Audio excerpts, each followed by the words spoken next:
Yo, people, welcome back to the YouTube channel. You already know what time it is. It's time for your Nottingham Forest versus Manchester United watch-along. Apologies that we didn't do Southampton versus Newcastle yesterday. I had a little bit of an argument with YouTube because they out of nowhere, I just got this fat tax from the US that I wasn't expecting. I was like, yo, run me my money? Do you know what I'm saying? But it seems like as if, it's going to come back to me, hopefully. So we pray to God, you know what I'm saying? We've been working hard. So yeah, I got a little bit of a shock to the system. I said, screw these lot, I need to have conversations. But we're back. And yeah, man, insane. What a show we've just come from in London Clubs Carnage. We don't usually do it live. Do you know what I'm saying? We don't usually do it live. But we did this one live because it was so late on in the week. And I said to myself, listen, we're gonna get to FA Cup weekend soon. We need to get this Premier League kind of show out the way. And bro, it's just too funny, man. Absolutely hilarious. So yeah, man, just mad. Just absolutely mad. But yeah, big up everybody in the comments. Let's see what else is going on. I'm a football man. I'm watching everybody. I'm keeping an eye. I haven't watched Man United in a few matches now. And obviously, this is the Carabao Cup semi-final, so it's a big game for both. I would actually like Newcastle to be in the final, of course. I've said that already. It's probably going to be Manchester United versus Newcastle in the final. Let's be real. I didn't watch the game yesterday against Southampton, but they beat them 1-0. And yeah, that's to be expected. That's to be expected that they potentially are going to make it through to the final. And on top of that, if they do, I'm assuming it's going to be Man United. It's going to be a great fixture, and they're going to take over Wembley. It's going to be a mad crowd because, of course, we know that Man United have not won a trophy in 5 years. Going to be 6 if they don't win it this season. So the excitement's there. Everybody's buzzing. And yeah, let's see if they can get it done. The lineups will be with you in just a minute. But yeah, Newcastle. They're starting to show definitely some chinks in the armor for sure. They are starting to show some chinks in the armor, and they are starting to show that potentially they could do with maybe a few recruitments in attack. Defensively, they're still solid. They're keeping clean sheets. They kept a clean sheet on the weekend as well. But going forward, I would worry about them slightly in terms of their performance. Going forward, they seem to be not able to score goals, and Almiron was obviously banging in the goals previously, and maybe now they're starting to dry up for him as well. You have to err on the side of caution. I think they could do with some help. Whether they put their hands in their pockets remains to be seen, because let's be honest, Newcastle got the money to do what they want. So let's see if they're actually going to do it. I'm going to quickly just check what's going on behind the scenes here. Okay, cool. Right. Big up everybody. Smash up the likes on the way in. Very much looking forward to this. It's going to be interesting, this match. What channel is this on as well? I'm guessing this is on Sky. Very much guessing this is on Sky. Has to be, surely, right? Let's see. In terms of FIFA as well, I know it's been delayed, obviously yesterday and then obviously today as well, Big Six Extra. So I'm going to be watching that. I think it's going to be a Friday and a Saturday job. I think those are the easiest days to do it. There's nothing going on Friday, Saturday night, to my knowledge. I think Big Six is on Thursday. Obviously, the Madrid Derby is on Thursday as well. I'm going to be covering that tomorrow, Madrid Derby on this channel. Real Madrid versus Atletico Madrid. So I think, and then Big Six is after. So I think Friday, Saturday is just the easiest way to do it for both the different FIFA streams. So yeah, I'm gonna just run it that way. That way I still get this cable as well. All right, get your predictions in the chat. Let's get the teams in. I'm pretty sure they're ready to go as well. Hopefully. Okay, let's see. Let's see if we can get team news in here now. All right. Let's see. 4-0 United. Yes, on Friday. On Friday, I will be covering. Yes, I will be covering City versus Arsenal on Friday for sure. It's actually going to be a very special watch along because it's going to be all you can eat Chelsea. The group of us all in.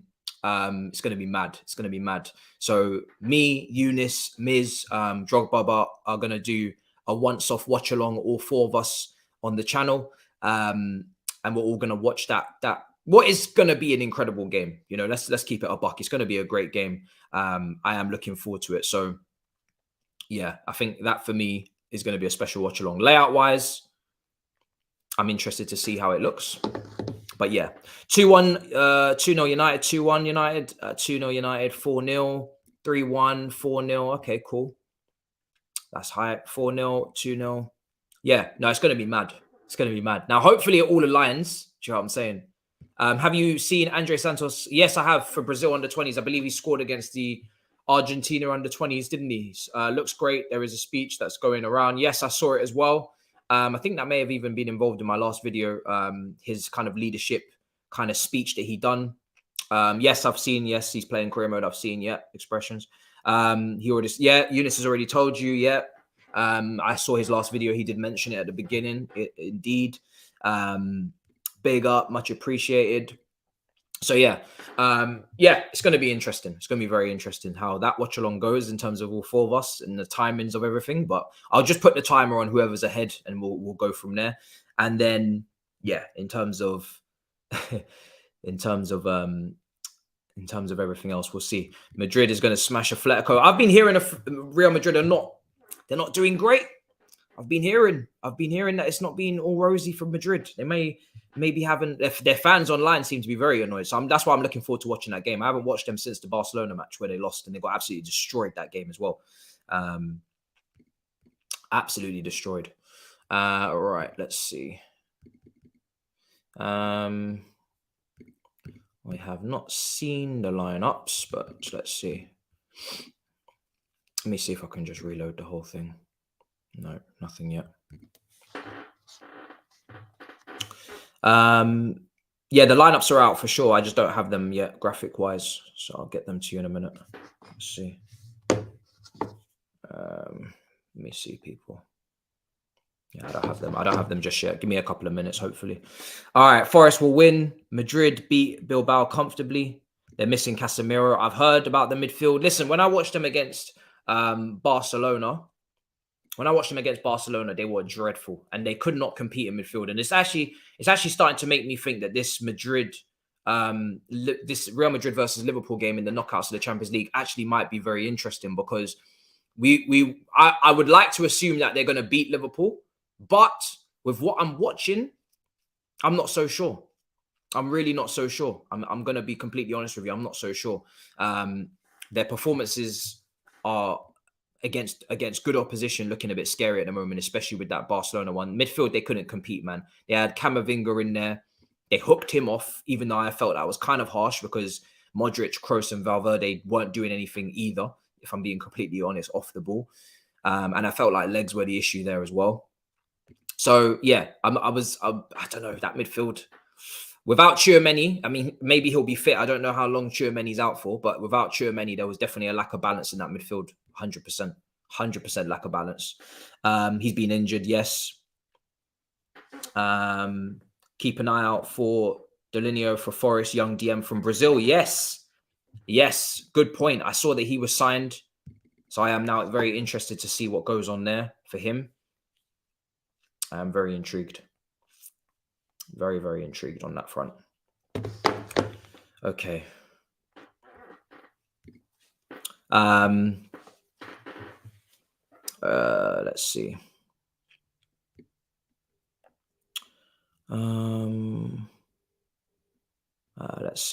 Let's see.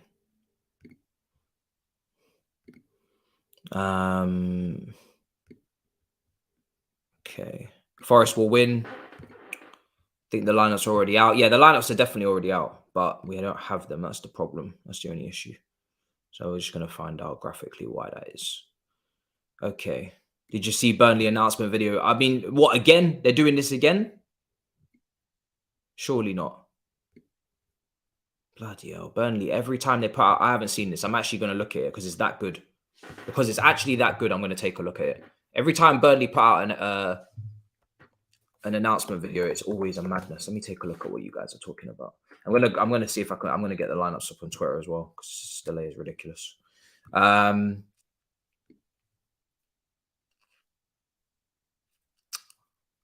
Company, who have they signed? South American Lyle Foster from Belgium side. Okay, bro, they're definitely going up. I'm not gonna play this on screen because I'm gonna get copyrighted like crap. Oh, shit. Oh, my goodness. I'm seeing it. They have some Lord Farquaad thing. Bro, what is this? Burnley have got the best announcements. What is going on? Why do they always have the best announcements? This is nuts.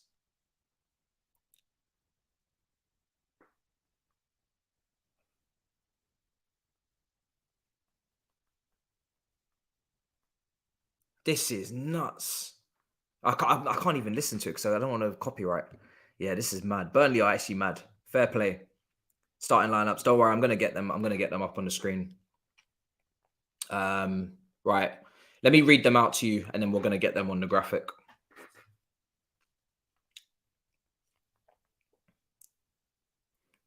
All right, cool. Cool. All right, let's see. Twitter. Take to Twitter for this. I'm gonna have to type them up manually, people. One sec. That's some madness. Yeah, I need to watch that video now. Quite hyped, even though I have no idea who they're signing. More clubs need to do that, to be honest, man. More clubs need to do that. Everybody's announcements are kind of a bit boring. Anyway. Okay, this is the Nottingham Forest lineup. We've got Hennessy in goal. Let's see if I can get this added onto a graphic. One sec, people. I'm going to have to do this while I'm on. There was a meme of Snoop Dogg being appointed as Burnley manager. Predictions. We'll save that for then. Let me just wait on team news for sure before I give predictions on that game. But that game is going to be very, very interesting. Very, very interesting. For Man United, De Gea, Wan-Bissaka, Lindelof, Martinez, Malacia, Casemiro, Ericsson, Fernandez, and Anthony, Rashford, and Weghorst. Okay. I mean, he's always going to go over a strong team, to be fair. So that's not really surprising. My only thing that I'm intrigued to see is, of course, Weghorst and Anthony, because I've been watching Man United a lot, and I feel like Rashford at the moment is very much carrying that attack. He could do with some help, for sure. Lineups are going to be with you in just a second, don't worry. He could definitely do with some help, and it is a concern. It should be a concern for Manchester United. I'm not going to lie. You can't. That's not sustainable. And I've mentioned this word sustainable so many times. I mentioned it with Tottenham, with how they were playing, and I'm going to mention it with Man United right now. Their foundations are really, really strong. Their defense is great in terms of all of that. So that's not a question right now. But for sure, the attack, someone's got to start lifting up. Someone's got to start performing and start taking some of the pressure off Rashford, because what they're asking Rashford to do at the moment is it's too much. He's not. If he sustains this, great. But it's very difficult to sustain the form Rashford's in right now. He will have moments where he needs others to kind of step up a little bit. And at the moment, with Martial injured, Anthony playing the way he's playing, no one looks like they're going to step up. So that is the only part of your, I guess, top four hunt that I'm looking at, and I'm thinking that's not really sustainable. What is the plan here? But apart from that, it does look good. All right, cool. Nottingham Forest lineup is going to be there. That's the only part of the team I'm looking at, and I'm thinking, yeah, you could have some problems. But apart from that, everything else seems to be okay. All right. It's White plays as well in this match, number 10, 40 million. This guy, that's name almost looks like it's Sturridge, but it's not. He also starts up top. Half of the time, I don't recognize half the Nottingham Forest players because they've just got such a massive squad. Serge Aurier, of course, scored against us. I remember him well. I remember him very well, unfortunately. Okay, let's get the Man United lineup now next. Up on screen. Let's see what you guys are telling me. Why is their team strong? I mean, listen, Man United need a trophy. Man United fans have been saying it for the longest. I've been saying it. You guys, you need to get that winning. You need to get that winning DNA back in your club. And obviously, I hope you don't do that. But for your own sake, you need to do it. Same thing I always say with Tottenham. No one should ever be underestimating the trophy, because this is exactly why. When you do that and you don't win on a trophy for this long, it stings, and the team need it. Manager needs it, but I think I think actually this is the first time I'm going to say it for a while. The manager doesn't need it as much as the players. The players need it. The players actually need it. Manager doesn't need it. Manager's won trophies at Ajax before. For me, Ten Hag is a winner. I've already seen enough to kind of show that he is a winner. He's serious about his business. He's not gonna. He's not afraid to make big decisions. We've seen that with Ronaldo.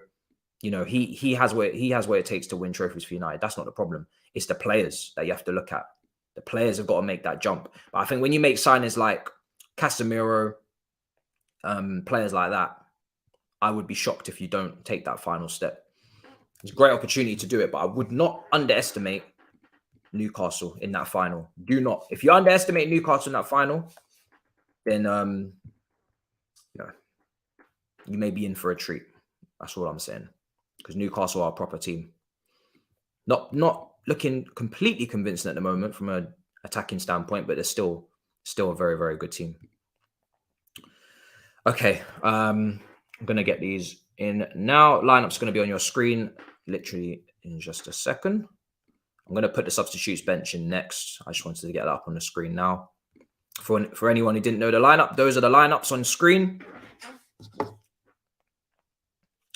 Those are the lineups.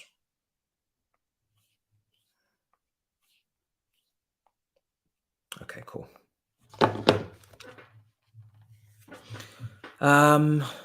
Thoughts on news coming out? Everton want Ziyech and were willing to pay 25 million. Listen, get it done. As much as he's been playing well recently, get it done because he's obviously not part of the long-term vision. So just get it done, man. Sell him, get some money in. Hopefully that helps us in terms of doing our own deals as well. This Enzo Fernandez situation is apparently not dead, but I personally feel like they won't be able to bring him in purely because they haven't sold the players they need to sell to pay a release clause of that magnitude. Get it done, man. Do you know what I mean? Just get it done. Let's not waste any time here. We know that he's not part of the long-term future. We know that we don't really want him. So let's just get him moved on. Same for me applies for Gallagher and Loftus-Cheek. Let's just move them on. I don't really understand the hesitation. Yes, there's injuries.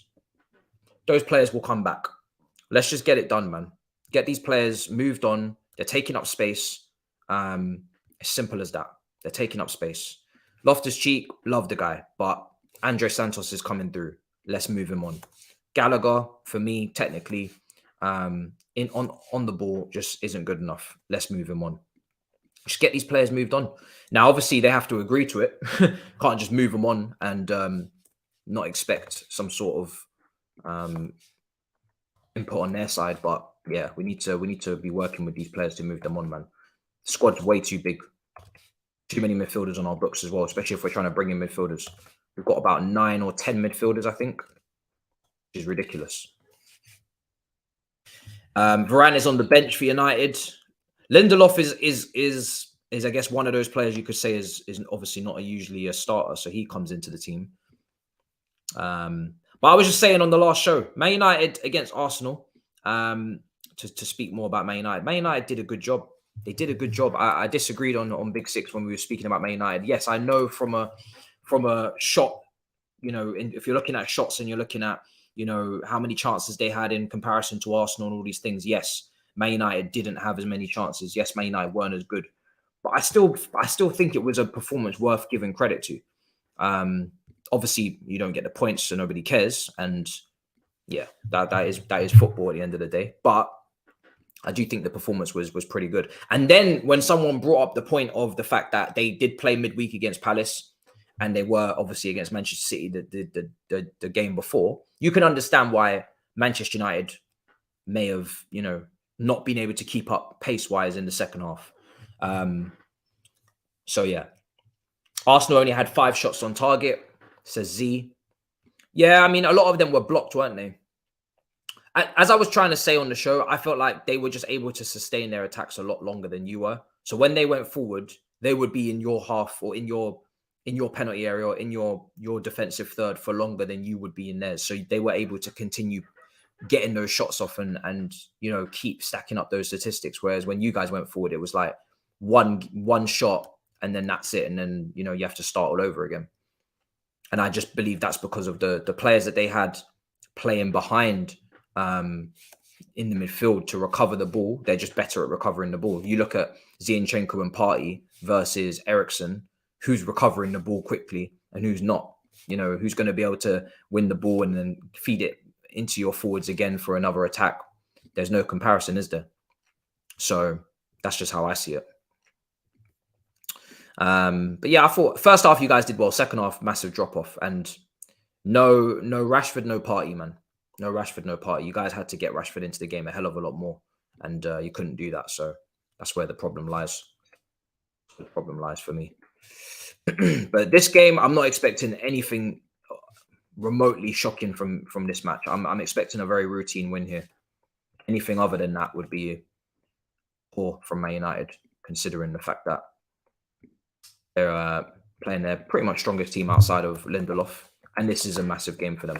They need to win this. It's probably more important than your Premier League game, arguably, if I'm being honest. All right, cool. Let me see if I can try to switch this up around a little bit. Let's see what you guys are telling me. Arsenal are beating sticks. What? Oh, there are beating sticks. You scrape a result against us because of no Casemiro. Big up, much appreciated. Obviously, they don't give a damn. They don't give a damn. And rightly so. Smash up the likes for sure. Nunes is on the list as potential midfield targets, which include West Ham captain Declan Rice, Caicedo, and Everton's Onana. There's only 2 players on that list that I think are actually worth purchasing, and that would be Declan Rice and Caicedo, even though they're not my first choice targets. Nunes, absolutely not. And Onana, absolutely not. No way. So, no. No. Those other 2 guys, not necessary. Not necessary. Why would we be going for Onana? Like, it just doesn't make any sense. It doesn't make any sense at all. I'm sorry. That's just crazy. That I'd rather just not make a signing at all. There's no need to purchase players. Not good enough. Let's just not. Let's just leave it. It's just not necessary. It's a very pointless deal to do, especially when you're bringing in young players like Andres Santos. These guys need game time as well, unless you're going to loan them out. So if you're not bringing in someone that's undisputedly better than them long term, then what's the point? You know, if it's not an A grade midfielder that you're bringing in, there's literally no point in doing it. No point. Okay. All right. Substitutes bench is there. Not that. How long are we till kickoff now?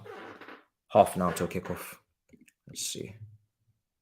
And also, I heard that Mbappe was scoring 6 goals against some lower division team. That brother is. Listen, I'm going to tell you right now on Mbappe, right? You see this guy. Watch out for him in the Champions League, man, because he's not pissing around people. He's still affected from the World Cup. He's moving very, very vicious. If you're doing that to a team like that, it tells me that you're just not interested. Stop trying to take our bro. I don't want him. You're a Liverpool fan, right? I'm not interested in Nunes. I've still yet to see what the hype is about this guy. Still yet to see it. I've been asking about it for weeks. And is he not Portuguese? Was he in the Portuguese national team for the World Cup? I didn't see him. I did not see him. I didn't see him for the Portuguese team. So I'm not really sure I really don't get the hype on this one. I'm not going to lie. Still waiting. I hope you're well. Big up Turkish. Big up in the building. It's Matisse Nunes. He's Portuguese. But where was he? Where was he in the World Cup squad? And if he's Uruguayan, I definitely didn't notice him. So listen, it doesn't matter what nationality you want to give him. I'm still not getting it.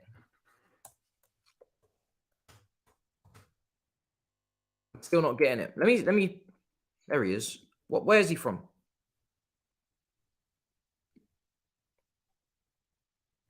Portuguese national team. He's Portuguese, or he plays for the Portuguese national team, right? Where was he for the World Cup?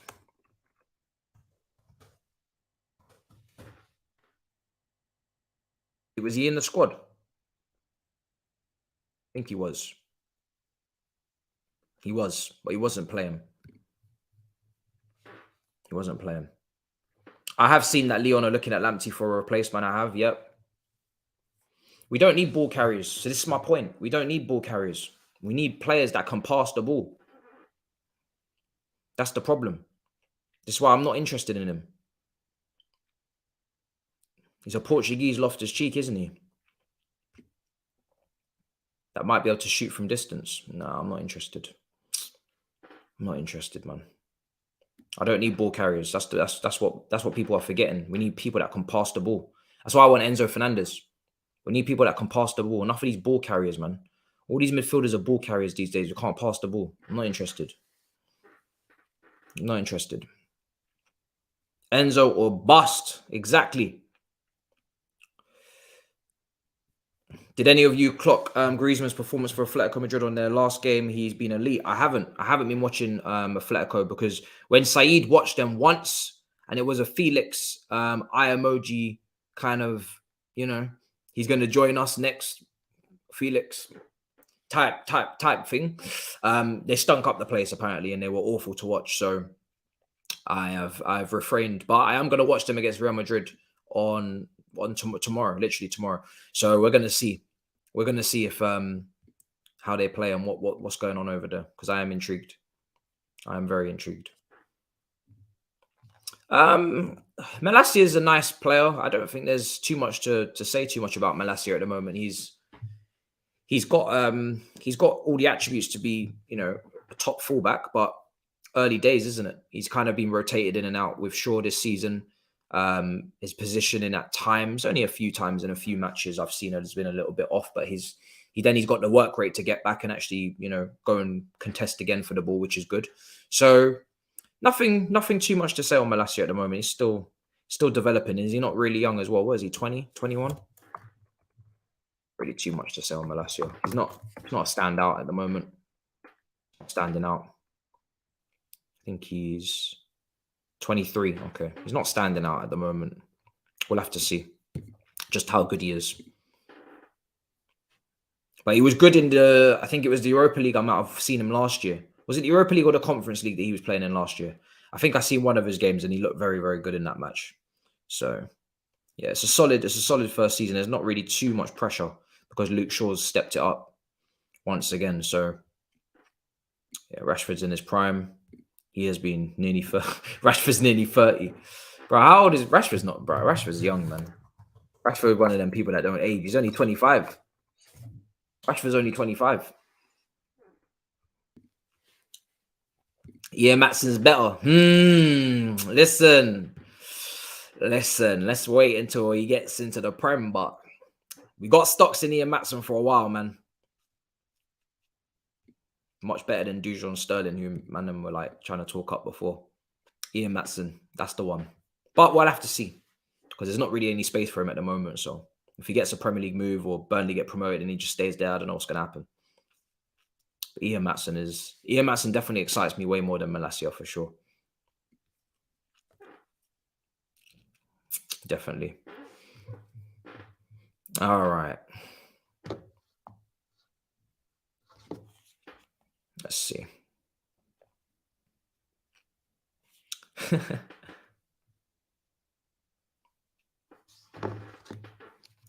Ben Jacobs says Caicedo would be thrilled to move to Chelsea. He also said that if they sign that Leipzig player, he could still leave.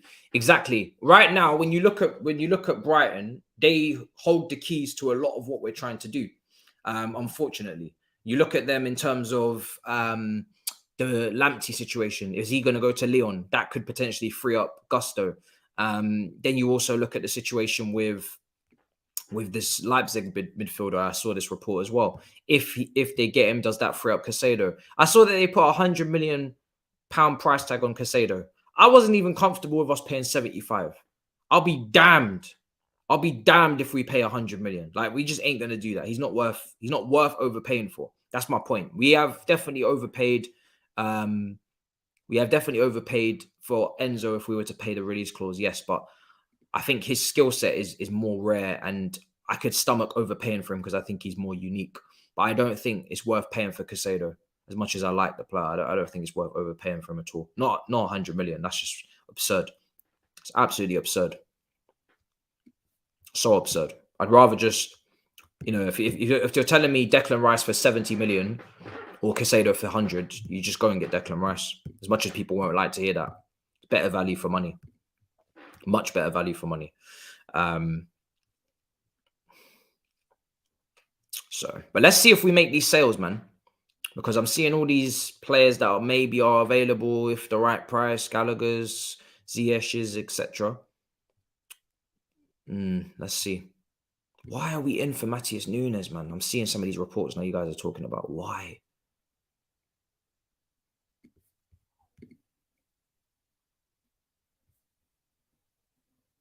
Why is someone saying he's the same profile as Enzo? Jesus Christ, some people in these comment sections.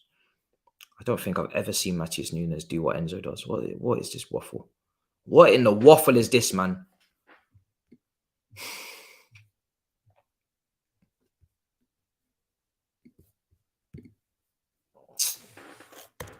Long. Another ball carrier, man. Tired. Everybody always says this. He's a good player. He's a good player, but is he worth wasting money on? Like when you could just go and get a better player? No, he's not. Haven't seen nothing from him since he's come over here to suggest that he should be forked out 40 million, 50 million for. It just doesn't make sense. I don't know where this Matisse Nunes prop comes from, I really don't. I don't know where this Matisse Nunes propaganda has come from. It's so strange to me. It must be Liverpool, because Liverpool have been after him for so long. Has to be Liverpool fans. I don't know where this propaganda's come from. We literally have Andre Santos. You want someone that can carry the ball, you got Andre Santos that you literally just paid for. So what's the point? What's the point? Doesn't give you anything different.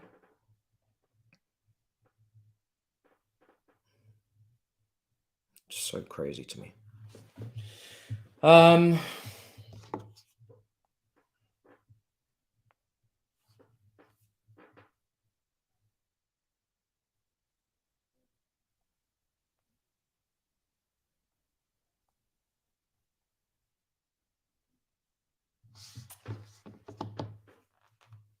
Okay.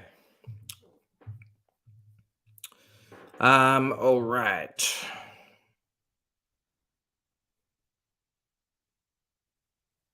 Literally, Enzo Fernandez is dominating the league this year. What are you talking about?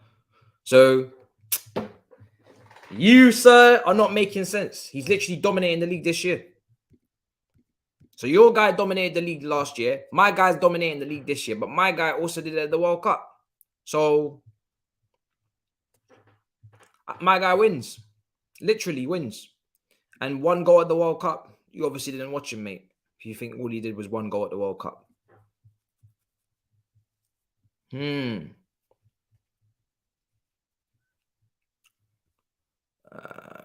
sleep on him. PL2 team might have gone to the championship. Might go on. Yeah, I mean, listen, he's got to earn his stripes, hasn't he? I'm looking at people for the here and now. If we're gonna go and get someone, needs to be good enough. Man said one goal. You obviously was not watching Argentina, brother.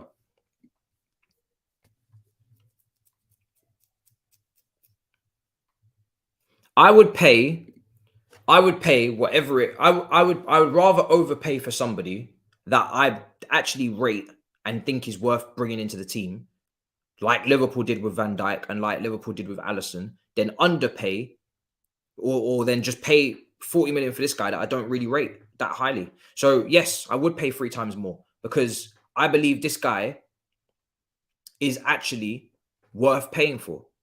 So I'd rather overpay because I actually believe he's a game changer. I don't believe Nunes is a game changer, so I wouldn't pay for him, period. I just wouldn't buy him in the first place. So what's the point of spending 40 million on him for him to carry the ball for you to then tell me that no one's spotting the runs and he can't pass well enough, etc., for us to still have the same problem?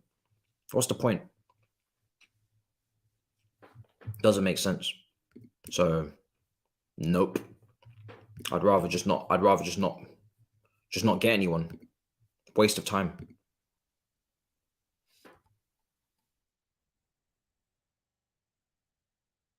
If he didn't have his Sporting Lisbon season and we're just judging him off at Wolves, no one would be in for him. So it's a bit strange. A bit strange. He should be really tearing it up at Wolves if he's that good. But he's not. I heard about him all season at Wolves. What has he done this season?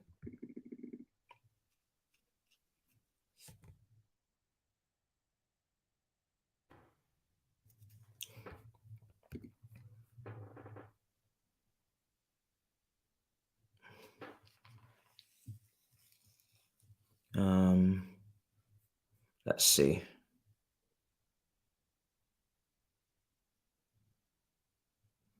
Oh, listen, you're not getting it, bro. They're not the same player.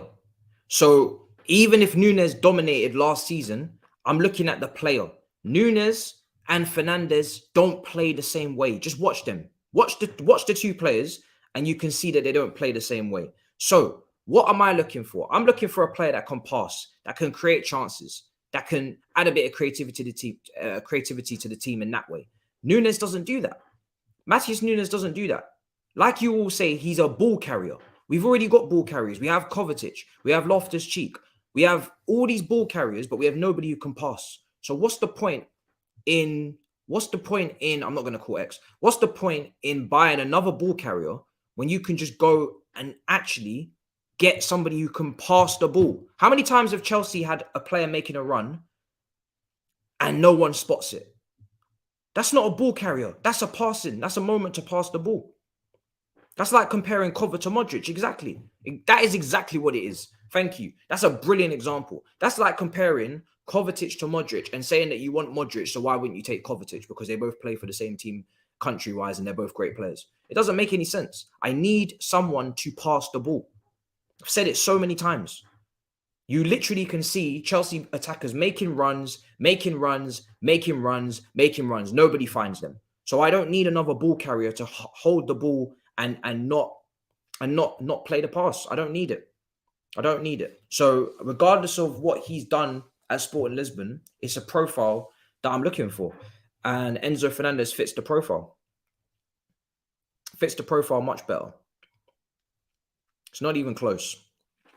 And I believe Enzo Fernandez is going to be a much better player than him as well, if he's not already. So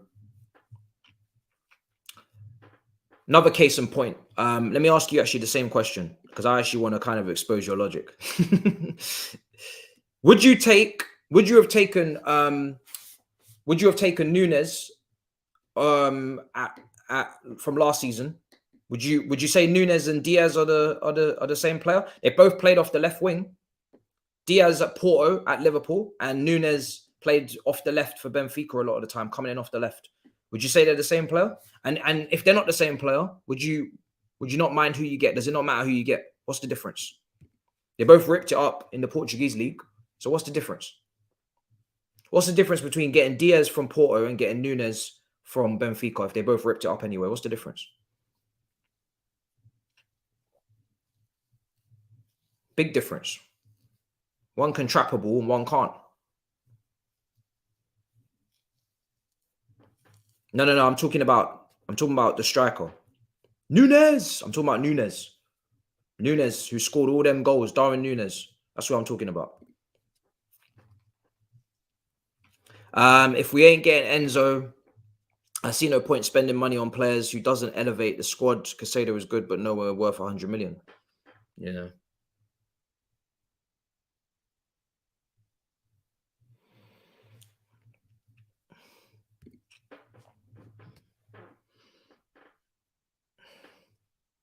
I haven't seen much of him. I've heard when you signed him, I think from Atalanta, was it? But I haven't seen him actually play. So I'm not sure what's going on there. I'm not sure what's actually going on.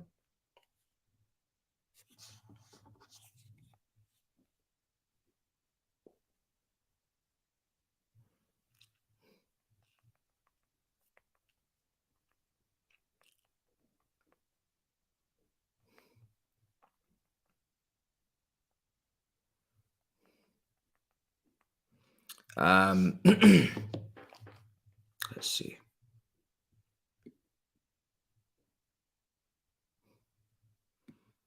Nunes, only thing is he can't shoot, but he's young. He'll become one of the best strikers in the league. Striker that can't shoot. I mean, we'll see. We'll see. He's very chaotic, but not my type of striker anyway. That's all I'll say. Not my type of striker.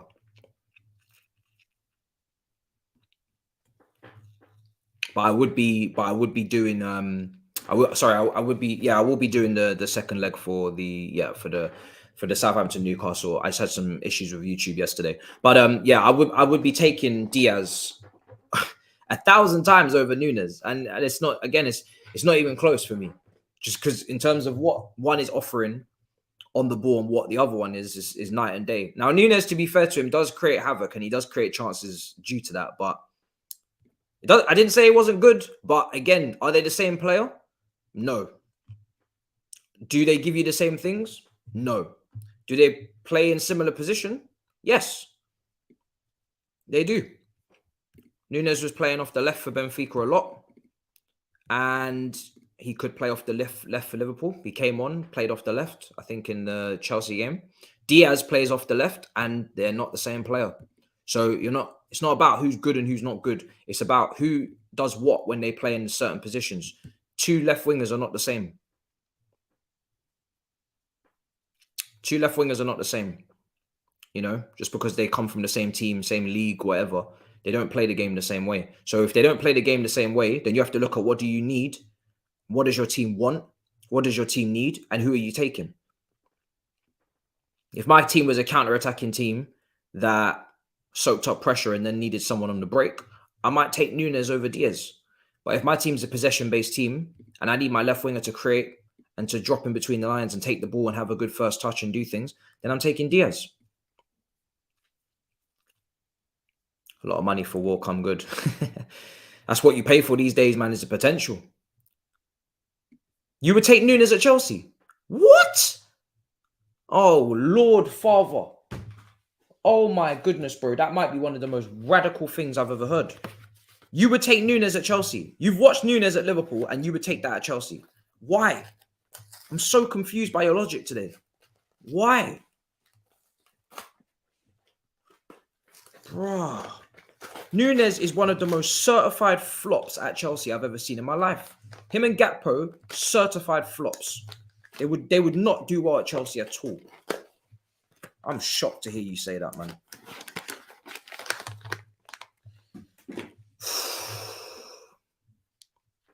My stocks are high.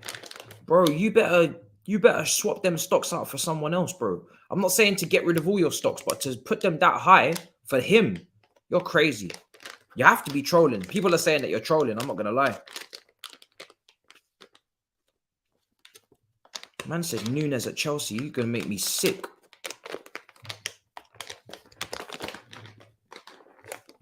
You dodged a bullet not getting Nunes. Facts.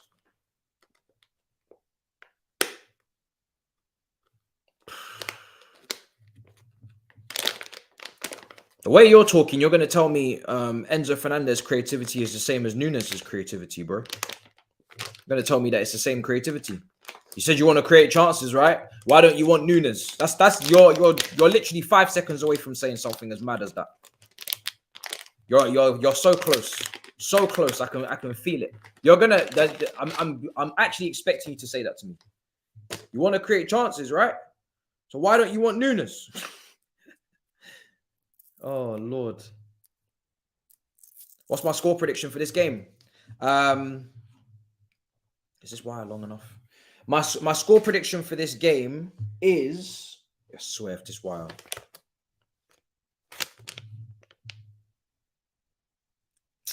My score prediction for this game is... I'm just going to go 3-0 Man United. I'm going to go 3-0. Rashford to get 2. Rashford to get 2. And Rashford to get 2. I've bought this wire for this mic and it's looking mad short from. It is what it is. 3-0. Yeah, I think 3-0, man. I think 3-0. Respect Forest. I don't know, man. I don't know. I feel like today's going to be the day where everything just clicks for Man United. I know that they've not been clicking in attack, and I've literally just been saying that, but I just feel like today, when they're in a semi-final, they have the opportunity to maybe even rest players in the return second leg as well. I do believe that they will sort themselves out for this game. They have to. They absolutely have to. They have the opportunity to go to a final of a cup. So they have to sort themselves out. Yeah, man. They've got enough players on the pitch to do something. Fernandes will chip in maybe. Anthony will probably score his customary cup curler. And then Rashford as well.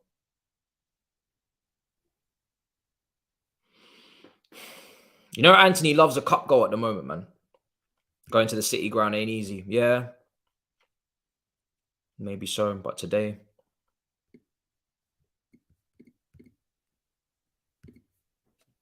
Nunes is quality. What?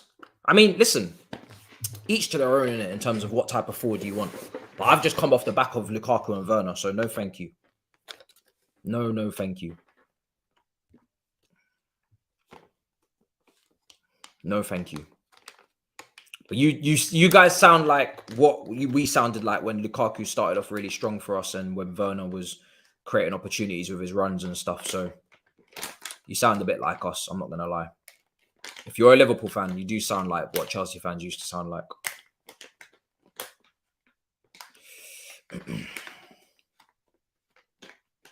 So, we shall see. We shall see what happens. But I wouldn't put my stocks in too high.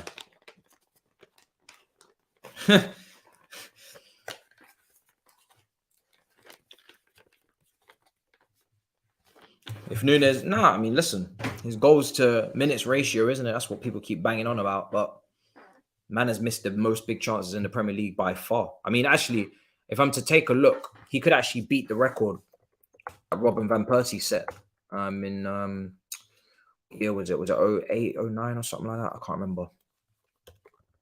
The big chances missed record that he's going for right now. He's on 15, which I'm kind of surprised that he's on 15. But you tell me, oh, Haaland's in second, which he is. Haaland's in second on 14, but the shot conversion rate is at 25.8%. And Nunes' shot conversion rate is at 6.3%. So, big difference. Ivan Toney's conversion rate is almost 3 times higher than Nunes. Salah is higher. Way less big chances missed, but higher. I mean, only 3 less, but higher. Rashford's higher. I think actually Nunes might have the lowest shot conversion rate in the top 10 of goal scorers. Yeah, lowest out of the top 10, but he's top. Yeah. Anyway,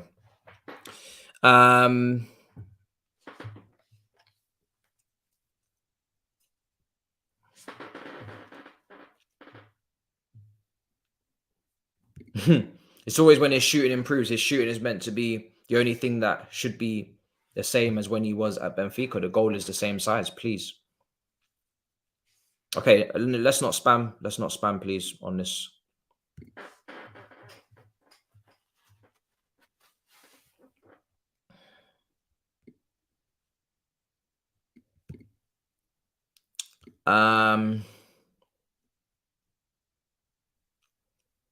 To be honest, Sesko is literally going to he's going to RB Leipzig this summer, so he's not even in the question. I'm kind of surprised people are still talking about Sesko because he's going to RB Leipzig this summer, sorry. So he'll be there minimum 2 seasons for his development, must be. So no. The only forward I want at the moment that's young is Victor Roque at Brazil under 20s. That's the only forward that I'll take. That's the only young striker that I'm like, okay, cool. Let's just go and get him because he looks serious. He looks very, very serious. But outside of that, I'm pretty calm. Yes, I would, but actually, I'm not sure. But even if I would, he's not moving anyway. So he's not moving for a normal price. He's not. It's not worth going for him. The amount of money that he's going to cost is just not worth it.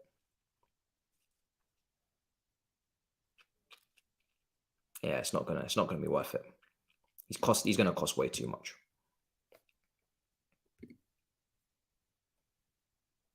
So because of that, I'm like, yeah, he's gonna cost like 110, 20 million or something.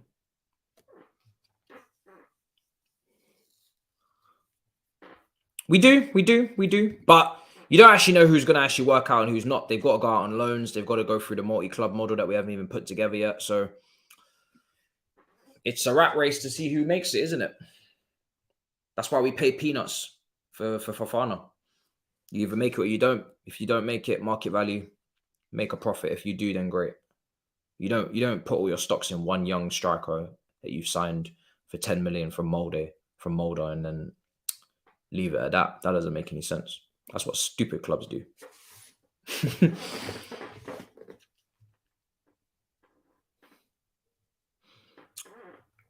When I'm hearing he can score 40 goals, I feel like I'm dreaming. I now get what Chelsea fans were arguing with delusional. A lot of people saying they use their eyes. Wow, the amount of chances that Werner could create for himself, you would think that he would finish on 35 goals as well, but it just didn't happen. The only thing I will say for Nunes is that physically he's a lot more ready for the Premier League than Werner ever was. Werner was no. Werner had no chance physically. Absolutely no chance.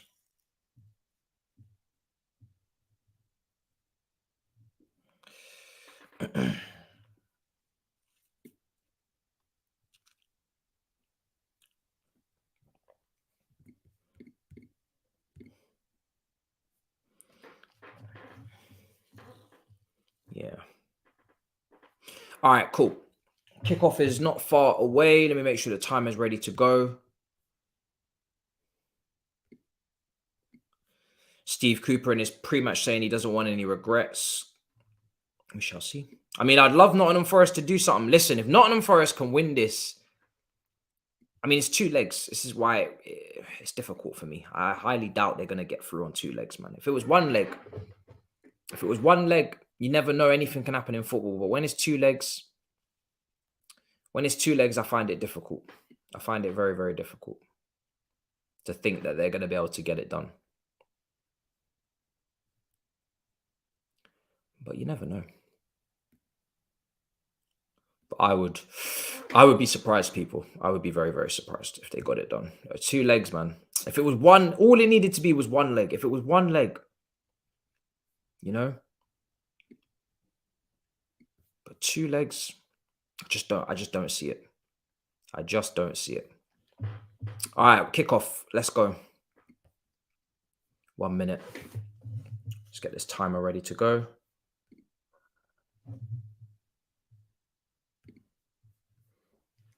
I thought it was a blackout at the stadium again.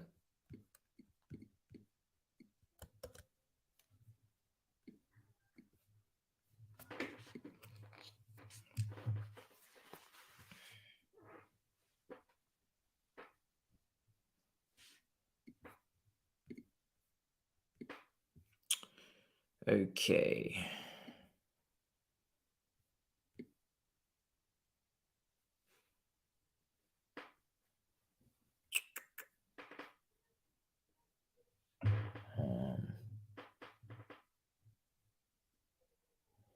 Cool. All right, let me get this timer ready, man. Please, Nottingham. I mean, I don't know, man. I don't know what it is with Nottingham Forest. I just don't have any confidence in them to do anything serious. Maybe I'm being harsh. They're just not giving me that vibe.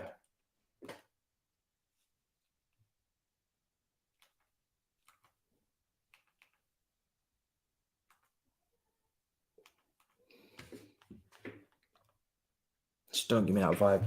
I really, really don't, people. Hold on a second. What channel is this on? Cool. Yeah, I mean, the game hasn't kicked off for me, but timer's coming up. Okay, the game's going to kick off now.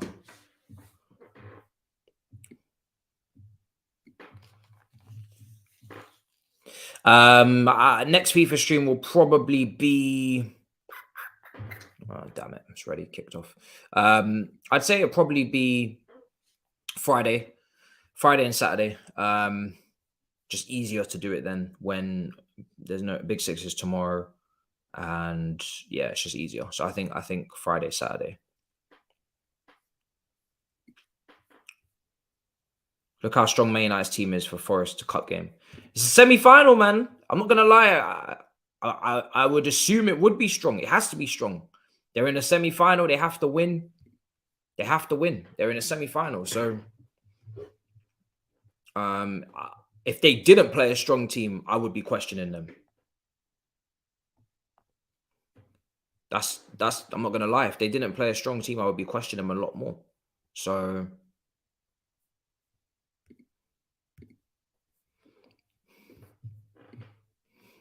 I think this game is more important than what's been going on in the Premier League. To be honest, for them, way more important.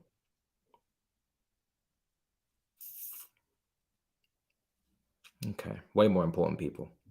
Thing is with Man United, right? Is yes, top four. If they get top four, that's all well and good. But they've been in the top four before with Oli. They're out of the top four. They're in the top four. They're out of the top four. They're in the top four. They're one of those clubs at the moment. They're in, they're out. They're in, they're out. The only thing that will really make a big difference to their fan base and the confidence levels and the players is a trophy. They haven't won a trophy in nearly 6 seasons since Jose Mourinho won 2, I think, in that same season, Europa League and the Carabao Cup, Zlatan Ibrahimovic season.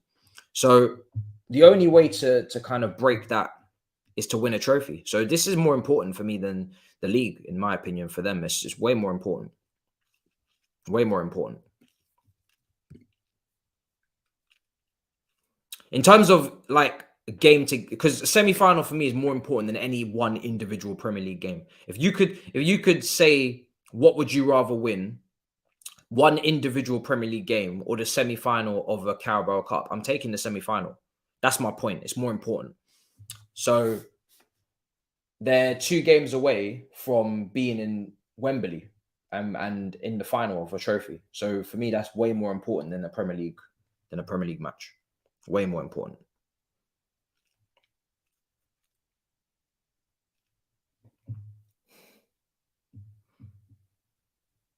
No, they won the Carabao Cup at Wembley as well. I think it was that season. I'm pretty sure it was that season.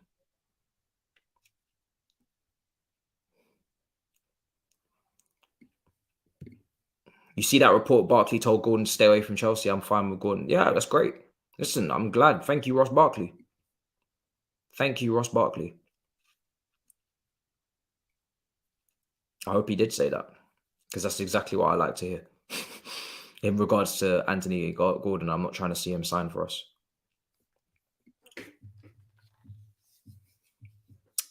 Of course, if the Premier League game is last gasp title deciding, that's a different conversation. But up until this point, that is impossible. So this is more important than the Premier League.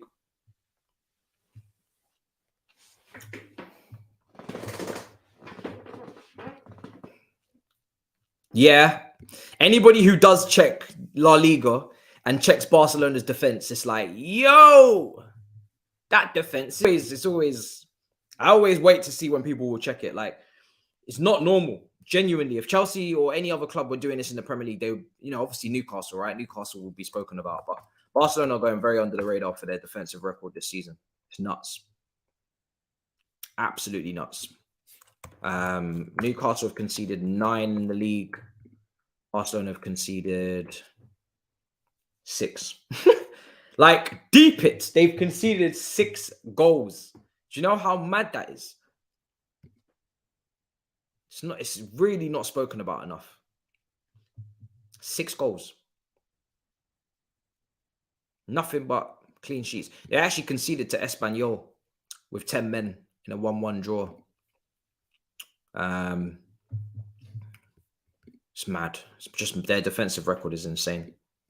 Let me see where the bulk of these goals came from, because there must have been 2 somewhere. Oh, no, I've gone off of it now. Man United in the white strip, so they're just defending at the moment.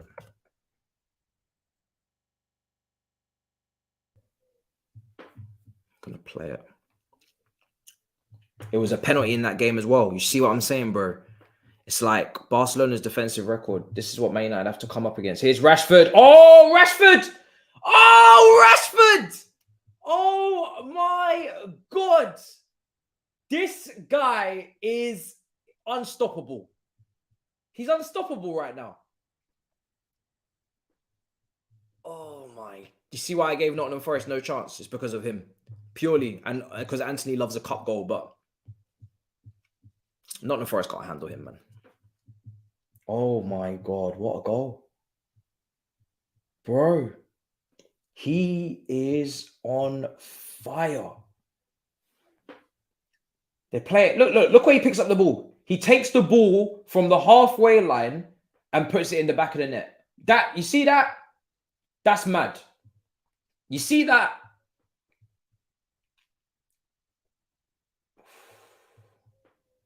Yo. He's not fucking around, man. Left foot, you know. Left foot.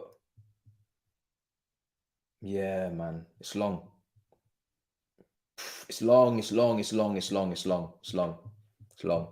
It's long. It's long. It's long. Long day. It is long. It's too easy.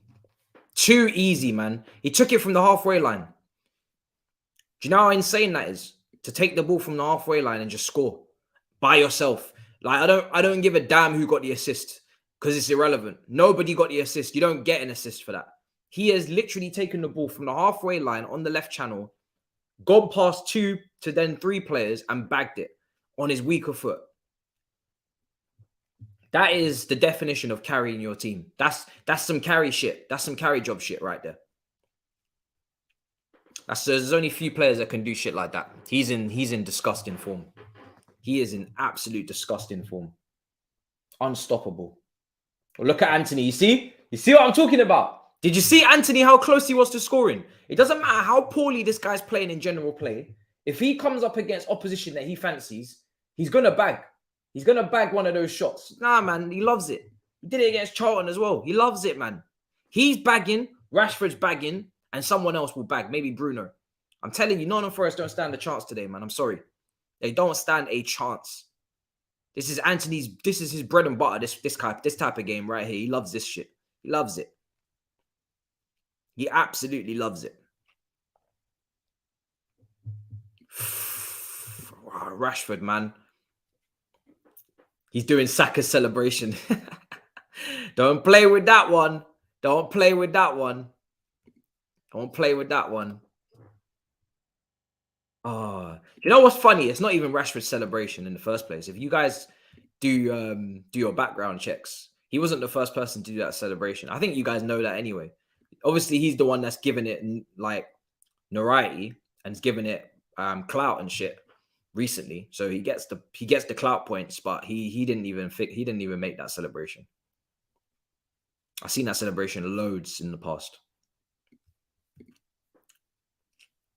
Bro, exactly, bro. Neves has done it. Bare players have done it, bro. Bare players have done it. It's just the thing with him is that it's his celebration now, isn't it? Whether people like it or not, it's his celebration. That's the way it's going to be pushed. So, like, you can already see the media outlets have pushed it. It's his. Yeah, man. It's long. This is going to be peak. It's going to be long. As long as Man United sustain this, if they get the second goal, it's a long day. You got to remember, Casemiro's back now. Casemiro's back, people. But yeah, man, what Rashford just did there was very rude. Very, very rude.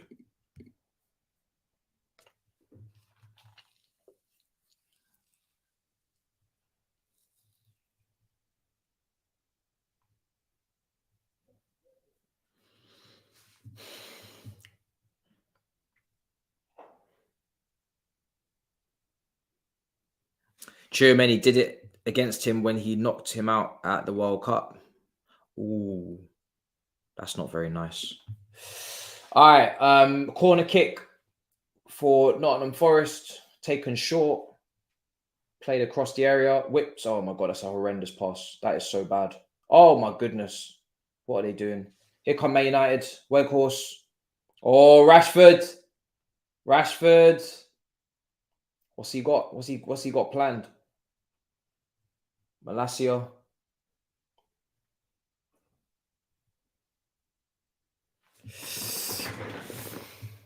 Oh, they played it. Ericsson. Oh, unlucky.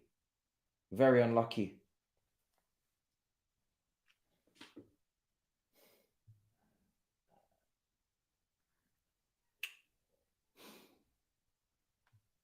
You see, the thing is with Weghorst, yeah. When I said that Weghorst wouldn't be a bad signing, I just thought he'd be coming off the bench. When he's up front, like starting, like the guy for Man United, it's not as appealing. I'm not gonna lie, it wouldn't be as appealing. He was meant to be off the bench, but I thought Martial would keep his ass fit, but obviously not. Don't know why I thought that, but yeah, he was meant to be a plan B off the bench. Him starting is a little bit of a madness. I'm not gonna lie. It doesn't quite stack up. That's good defending from Martinez. Here's Ericsson. Early goal. So happy days with that. Kind of already made peace with this anyway. It's going to be a Newcastle Man United final. So is what it is. It is what it is, people. You know? Rashford is inevitable. His confidence is through the roof. Exactly, bro. Exactly, Perez. You have one more chance. Sorry, you have a more chance to win a lottery than Martial staying fit. Yeah. It's all mad, man.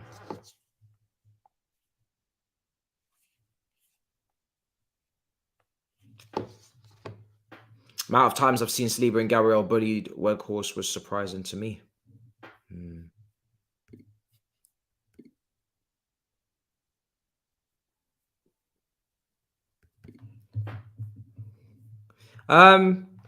The thing is with Weghorst, I wouldn't really call him like a bully. I know he's tall, but I wouldn't call him.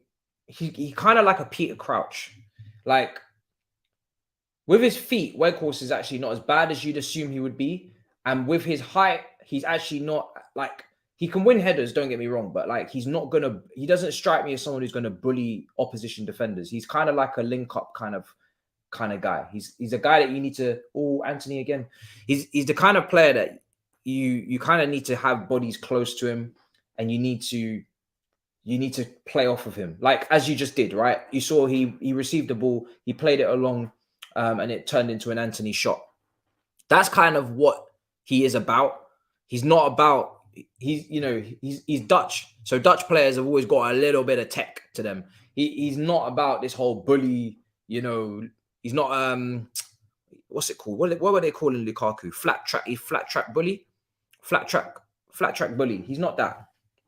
He's not that kind of guy. He's quite slender as well. So yeah, he's just a really tall link-up guy at best. But yeah, he'll press for you. He will press and he will work his ass off if he can, whatever he can give. And yeah, he can win his headers because he's so tall, but he's not a bully. He's not Drogba or, some crazy physical guy. He's not. Because I remember when he was playing for Wolfsburg and he came to the Prem. I think he came from Wolfsburg. Yeah, he was at Wolfsburg at one point. I can't remember his last team in the Bundesliga. I think it was Wolfsburg. And he came to Burnley, and I thought he would actually do all right for them, but nothing ever happened. You can even tell in his movements. You see what kind of player he is. He ain't really that physically imposing or anything. That ball's overhit, man. It's overcooked. Yeah, he's not a battering ram. Yeah. Yeah, he should be winning headers. I'm not going to lie. He should be winning headers, man. But Saliba and Gabriel are proper. They're not no slouch. And part of winning headers is also your physicality. And then also your leap and your anticipation and all these things. And yeah, Weghorst, he should be doing better on headers. He should. But those two are monsters at the moment. So yeah, they kind of just dealt with him, man. You don't have to be taller than the next man to beat him on headers. We've seen that before with Martinez versus Ivan Toney. Remember that game at Brentford? And Ivan Toney even said it. He said, you know what? Martinez actually did a decent job. Because a lot of people were, when Martinez first came to the league, a lot of people were saying, oh, he's really short. He's not going to be able to win any headers. He's going to get dunked on. But when you actually come up against Martinez and you challenge with him in the air, it's a different conversation. Like he's genuinely competitive. I'd actually like to see his aerial success rate if I can. Let me see if I can find it.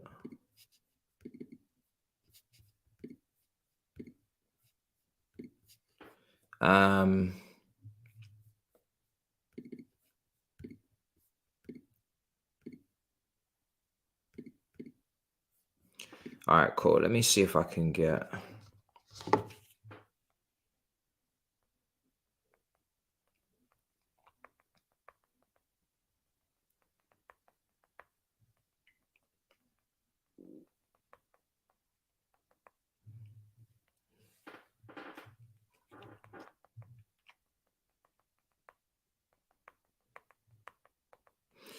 All right, cool. Updated the graphic there. 16 minutes gone.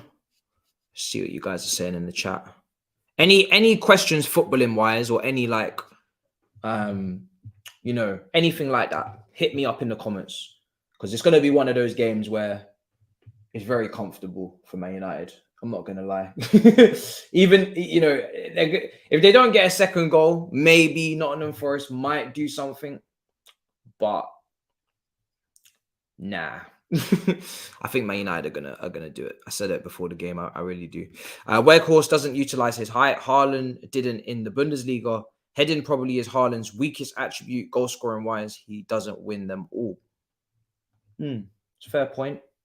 Fair point. I mean, he scored a header at the weekend, I think, but I get you. He's another one. He prefers to run in behind for sure. He's always been like that. Even though he's quite tall and, you know, he's quite strong, you would think in the air he would be better. But the thing is with Haaland, he's funny because so many of his goals is just like he's just free. He's just in open space.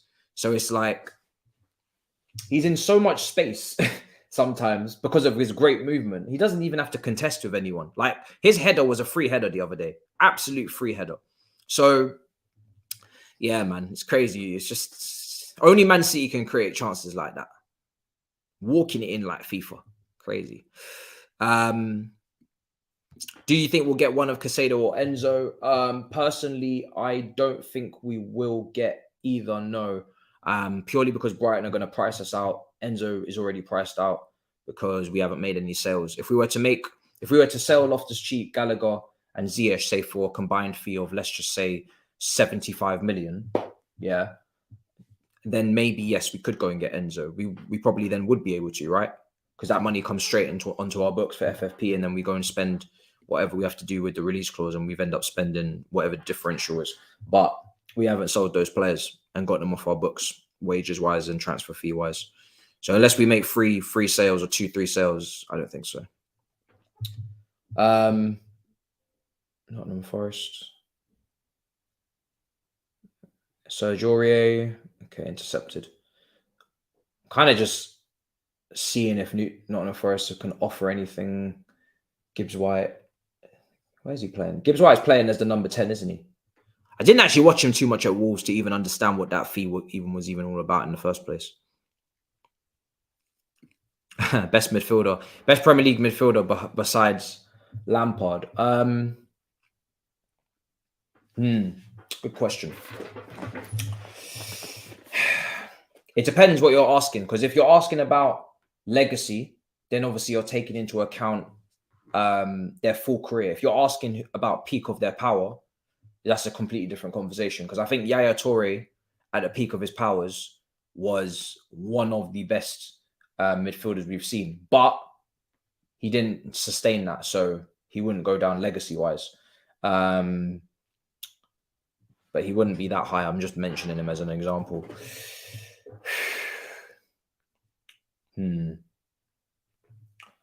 Oh, ball in.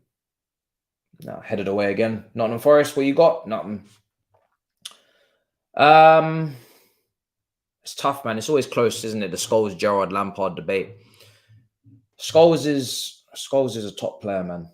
Defensively, though, I feel like Gerrard was a lot better. I think everybody would agree on that. Defensively, Gerrard was way better. Like, Gerrard was your proper, customary box-to-box midfielder. Could do everything. Could pass, could shoot, could tackle, could play off the right in a 4-2-3-1, has played as a central attacking midfielder, has played as a right back, I think he started as, has played centre mid. So Gerrard is more complete. But Scholes' passing is ridiculous. And he hit some foolish strikes, like foolish long ranges as well. And he used to be a second striker, I think, Scholes. I think he started as a second striker. So he was kind of like a Fabregas who started really high up the pitch and then worked his way back. It's tough. It's very, very tough. I think I'd just slightly go towards Gerrard purely because he could do more.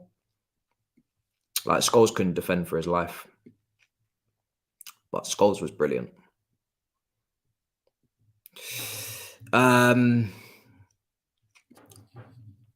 Close. It's very, very close.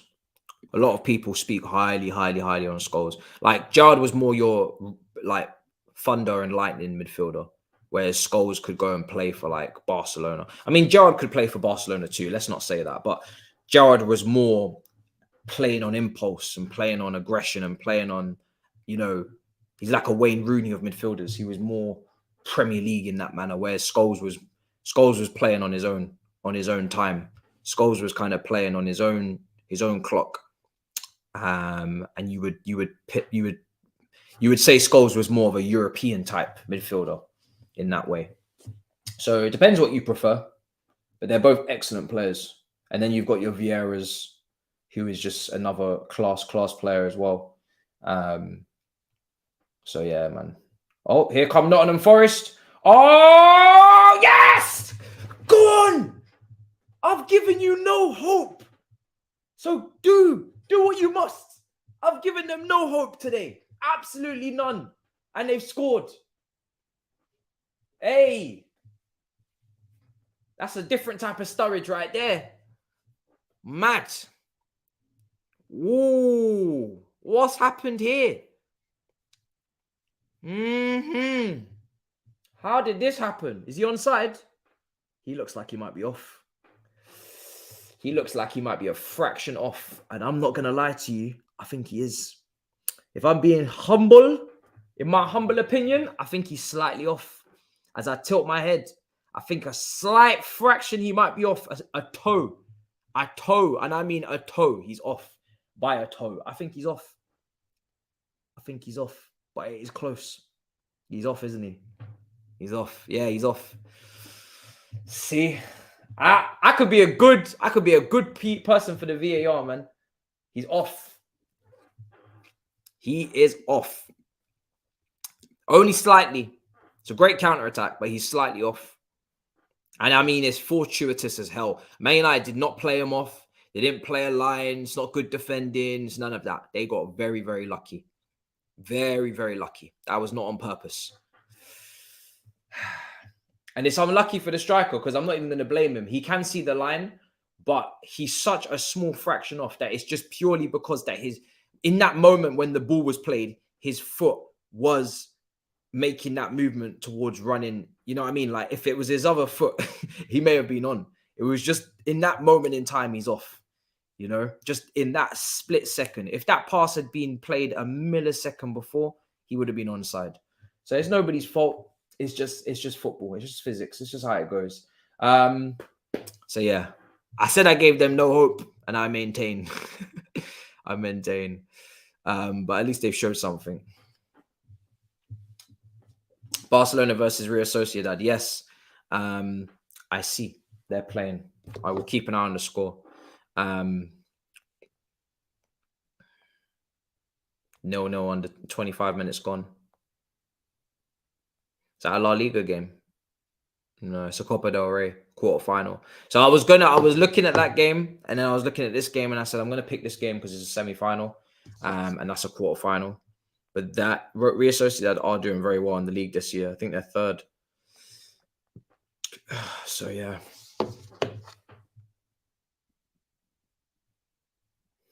Oh, well done. Oh, here we go. Left side. Nottingham Forest again. Ball in. Oh, miskicked. Lindelof, man. Do you guys rate this Lindelof guy? Because he's looking mad. What is he doing? Lindelof, man. What is this guy doing? What is he playing at? You guys rate this guy? What in the world is he doing? He's moving mad. He's garbage, isn't he? I know he plays out the back well and whatnot, but my goodness. My gosh. Getting on a title charge. Hey, that's one of the most famous lines ever. Ball into the box. De Gea, I don't trust. Oh, what a save. Oh, wow. He connected with that like Paul Scholes. That was a mad effort. Look at this. The technique. Oh, that's brilliant. That is a brilliant, brilliant effort. Wow. Great, great shot. Yes, he does. He does play for Real Sociedad. Yes. But playing against his next club, Barcelona fans will be saying. Replacement for Busquets. That is nuts. I know Arsenal had a faint interest in him as well. Subscribe if you haven't subscribed, guys. Big up in the chat. We are 8 subscribers away from 39.5. We're slowly getting to that 40k. I wouldn't even say slowly. We're smashing it, actually. We're quickly getting to that 40k. We're quickly getting to that 40k. But you know how YouTube likes to work, innit? When you're about to hit a milestone, they think they can slow us down and whatnot, and they start moving mad. So don't let that happen, man. Let's hit this 40k because these guys, I know what they're like. I've gone for milestones before, and as soon as you're thinking that you're gonna get a milestone, YouTube will quickly start playing against you, start doing madness. You've even seen with some of my streams, they've been lagging and shit. You've had to refresh them. Why is that happening? Has that happened on anybody else's channel, or they're only doing it here? I got big questions. So definitely subscribe if you haven't subscribed. Let's hit 39.5 today.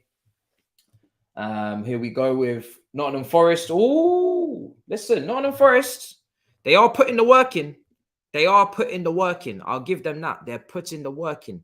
I'm very impressed. It's just usually when I do these streams, I tend to gas up the team that I want them to do well and I want them to win. I'm going to just not gas them and see what happens, man. What one player would you take from a traditional Big Six team? Keep getting your questions in. I'll try to read them. I'm sorry if I've missed a few. I'm going to kind of, I'm going to scroll up. What player would I take from traditional Big Six? Okay, so for what I need in my team, I'm taking Casemiro. Like that. I take Casemiro like that. It's an easy question because I'm not saying he's the best player out of all of the Big Six teams, but for what I need in midfield, I'm taking him. I'm taking him tomorrow. Taking him tomorrow. And it's also for the intangibles, right? So people will say, how come's not Partey? How come's not Rodri? Casemiro has been there, done it. He's won Champions Leagues. He's a leader. And he can pass like a madman as well on top of all of the other attributes. So I'm just taking that for what I feel my team needs. They need Casemiro, man. Casemiro and Thiago Silva. Woo! Listen, don't play with that one. Casemiro and Thiago Silva in the same team. You're taking the piss. It would be a madness. It would be an absolute madness. So, yeah, that's my answer. Can Chelsea do anything in the UCL if we get our fullbacks back and our new attacking signings firing? Bro, Champions League, anything can happen, man. I've seen awful Chelsea teams go on to win a Champions League, or Chelsea teams that don't really perform in the league go and win a Champions League. But the only caveat is the manager. He has never been in that competition, let alone gone on and won it. So you'd have to do a Di Matteo maybe. But more importantly, I'm just not going to put that pressure on the team, and I'm not going to, not even pressure, because they should be competing with the amount of money we spent. They should be competing, but I'm just not going to gas myself or get excited. I'm just going to just take it game by game, one game at a time, as Cam says in the Champions League. Let's go past Dortmund first. Let's see if we can do that. If we do that, we move. I'm just going to just enjoy the journey. I'm a journeyman. I do believe when we play against a top team like a PSG, we'll probably fall too short. But we'll have to see. It's a cup competition. Champions League is there for you to dream every single year. The dream is there. The dream is 100% there. Oh, from each team. Okay, sorry. Okay, cool. So Casemiro from Man United. So I've got a DM. So that's how I'm going to do this, right? I'm going to do this for what I need. So I've got a DM. So now I need a right back. Who will I get at right back? Interesting. So I've taken Man United's centre defensive midfielder. I'm fine with that. That shot's way over the bar. So then I need a right back out of either Tottenham, nope. Arsenal, City. Okay. Right back from City. Will I take Rico Lewis? Nah, it feels like a waste. Liverpool, Trent. It's tough. Got Liverpool, Tottenham, Arsenal, City.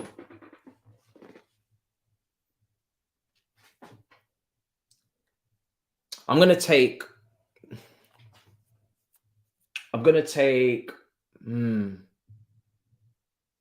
That's tough. That's tough, man. I've already got a DM, so I wouldn't go and get a Rodri. Carl Walker. I think Ben White. He's had a great season, but I don't know. It's not really what I would want at right back as an option. I'd probably just say this is tough. It's a shame that Tottenham haven't already signed Pedro Porro, because if they had signed Pedro Porro, I would just say him, and I'll just move on. Okay, well let's say I'm gonna take Rico Lewis because he's young and he's really good. So I'm gonna just take Rico Lewis.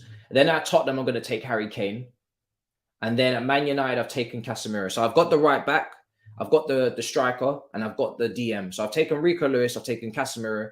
And I've taken, because to be honest, De Bruyne ain't playing so well right now that I can't live without him. So yeah, let me just take Kane, Rico Lewis, Casemiro, and then from Arsenal, I'm gonna take Odegaard. Or will I take Saka? It's tough. No, let me take Odegaard because I need a passer. I'm gonna take Odegaard. Yeah, he's 30 plus as well. Yeah. Gonna take Odegaard. So I'm taking Odegaard, Harry Kane, Casemiro, Rico Lewis. I think that's everyone, isn't it? Tottenham, Arsenal, Man United, City. Yeah. That's the players I'm taking.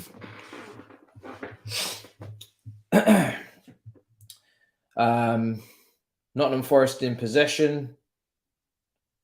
Little 1-2. Here's Wan-Bissaka. Here's Anthony. Anthony. Play the pass. Well done. Ball in. Oh, headed away. Oh God. Free kick. Liverpool. Oh, I didn't take anyone from Liverpool. From Liverpool. Oh, I didn't take anyone from Liverpool. They're so bad right now. Forgot about them. Alisson. Easy. The goalkeeper.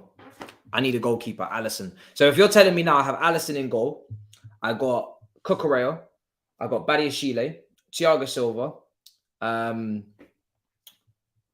I got James backed up by Rico Lewis. I got Casemiro holding. I got Odegaard, and say I've got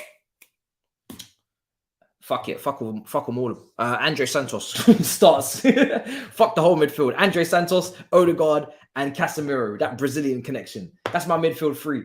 And then I've got Harry Kane at the top, and I've got Felix and Mudryk on the flanks. Happy days, man. Happy days. Nunes? No way. Hell no. Yeah, Alisson's easy. Easy. I'm glad I actually didn't say a goalkeeper up until this point. Light work. Yeah, Rico Lewis was one. I just think Rico Lewis is a really, really good player in terms of his his ability on the ball. He's just, I think out of City, yeah, you probably could say I could have got someone else. Like I could have said Haaland, but I prefer Harry Kane in terms of his overall play. And then I wouldn't want anyone else from Tottenham anyway, so I'll probably just better to just get Harry Kane. 35 minutes gone. Saka I was close on Saka, yeah. But I think in terms of, again, that passing creativity, I'd like to have Odegaard. But if you had a Casemiro, Andre Santos, and you had Felix in the 10, then you could probably just get Saka instead on the right. That would be great. You had Saka on the right, Mudryk on the left, Felix in the 10, and then you've got Andre Santos and Casemiro, or Kovacic and Casemiro in the midfield. It works. Definitely works. And then up front, Harry Kane would be a madness. Kulusevski, yeah. Kulusevski's a shout. He's a good player. Good player. So, yeah, not bad. Not bad at all. If Haaland wants to stay in the Premier League, how quickly do you think he would shatter Shearer's record? How many goals is it? What is it? 200 or something? Premier League goals. How many goals? Let me know in the chat how many goals it is. I'll tell you just exactly how long.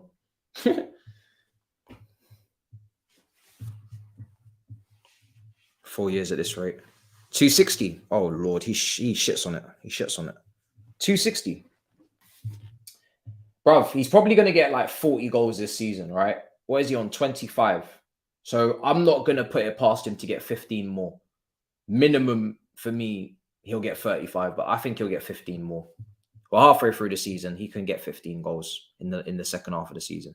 So that puts him on 40. So he only needs 220 left. If he was to, say, on average, get about 30 to 35 goals a season, then you're looking at what?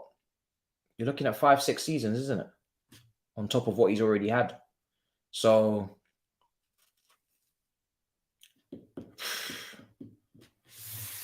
I can't see him taking more than about 6 years.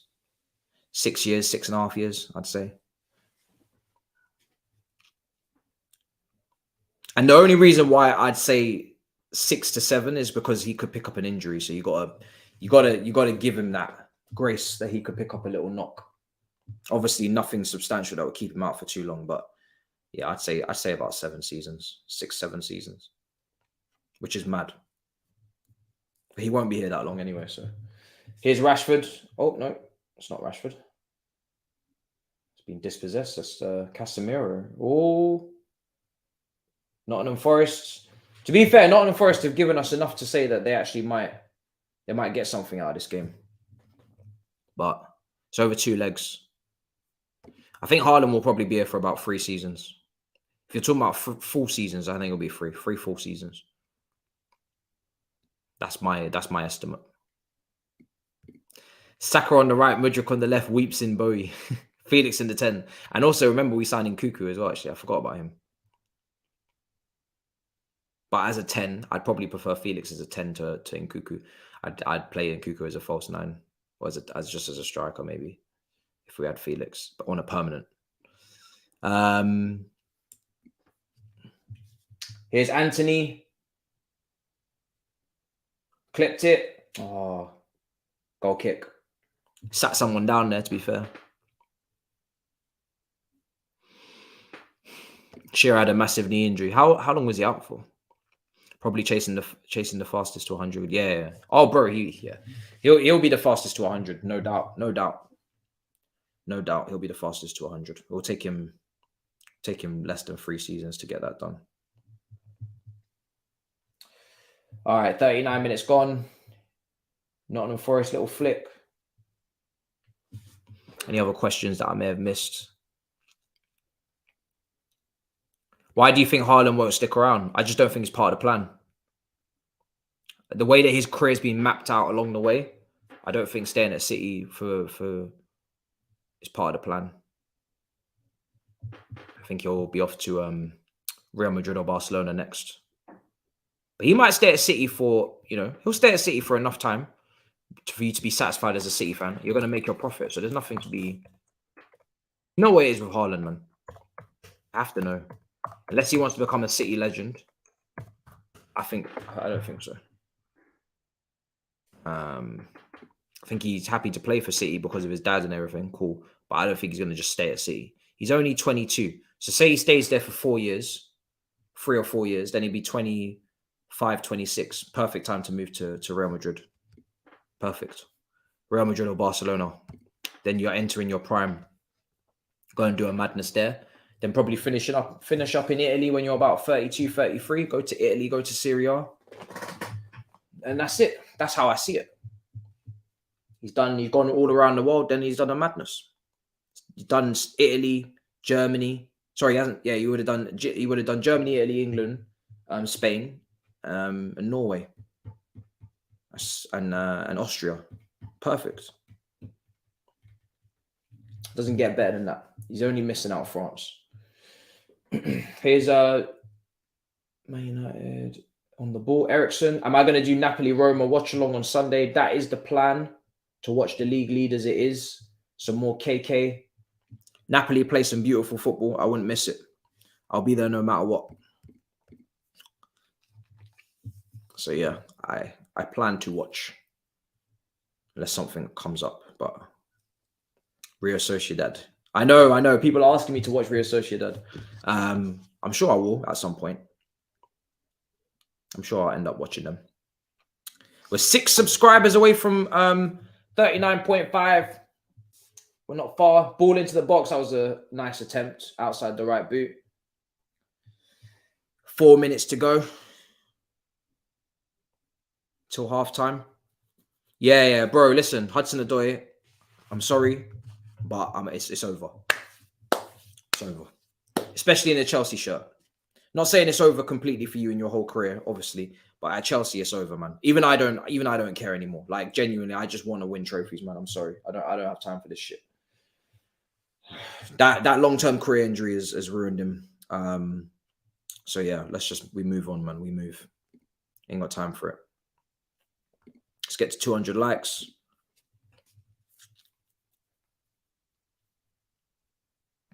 Your guy Leao went outside, got 4-0 battered by Lazio yesterday. Tartareus. Oh shit. 4-0. I heard Leao didn't have a great game. I heard.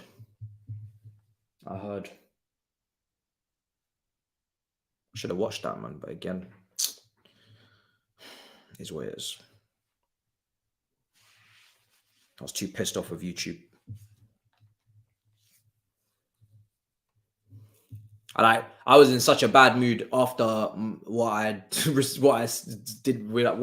YouTube. I was like, bro, I can't do a watch along right now, man. Me and YouTube need to have a conversation. Can't be asked.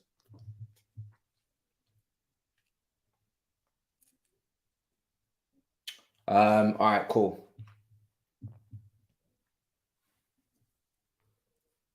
Yeah, it's the injury, man. The injury screwed him over. I would have been there. For a little 4-0 beatdown. I mean, I don't really have nothing. I have nothing against AC Milan, but that's a lot of goals, man. And obviously, I'm here for Napoli to win the league, so.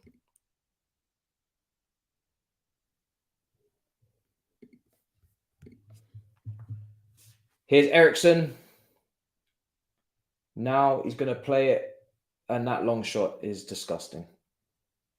Bruno Fernandes. What's going on? Lazio, Inter Milan, Roma, all on the same points and matches played. Bro, this Serie A. Do you know what, yeah? It's probably my mistake. I shouldn't have... as much as I'm here for Newcastle to win this cup, probably should not have even been lining up a Southampton versus Newcastle anyway. I should have been lining up that Lazio game. We are going to watch a lot more Serie A, man. We watched a few Serie A games, I think. We're going to watch more. We watched the Milan Derby and we watched the Napoli-Juventus game. We're going to win more, man. We're going to win more. This weekend, Roma versus Napoli, we're definitely on. We're on. This Serie A needs more attention, man. It's not spoken about enough. Napoli are top of the league. Hey, it's a goal! Hey! Oh, it's over now. Weghorst. Weghorst, fam. This Weghorst brother scored. Yeah, that's it. It's over. It's over. It's done.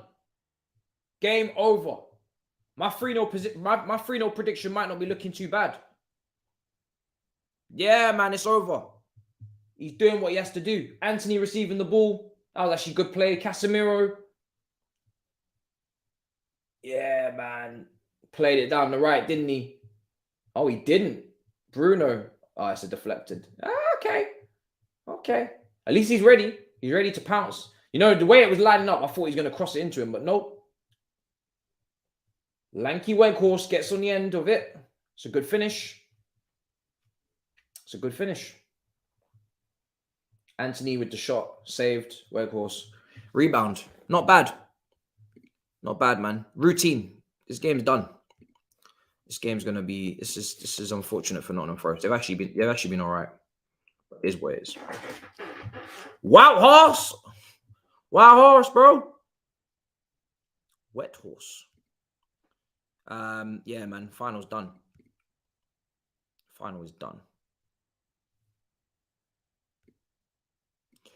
But yeah, in terms of Serie A, man, that table's nuts. Napoli top with 50 points. AC Milan 1 point clear of Lazio, Inter, Roma, all on 37 points. And then Atalanta on 35. Bro, we need to dig into this shit. This is crazy. We need to eat this. This is some mad Champions League race that's going on here. And yeah, title race might be over. 12-point gap. That's crazy. 12-point gap is nuts. It's outrageous. Lazio peppered them. I'm kind of annoyed I didn't watch that, man. That's right up my alley. Right up my alley. Why didn't we watch that? See what you done, YouTube, man. Got me vexed. Could have watched that Lazio Milan game. What else is coming up big fixtures wise? I'm going to keep an eye, man. We're definitely going to be watching Napoli versus Roma. Oh, the Milan Derby's on the 5th of February, huh? Huh? Hey, what's this? Inter Milan versus AC Milan on the 5th of February. Well. Seems like I'll be back in Milan. I'll be back. Half time. 5th of February. That looks right. That seems right up my alley. That's crazy. That's mad.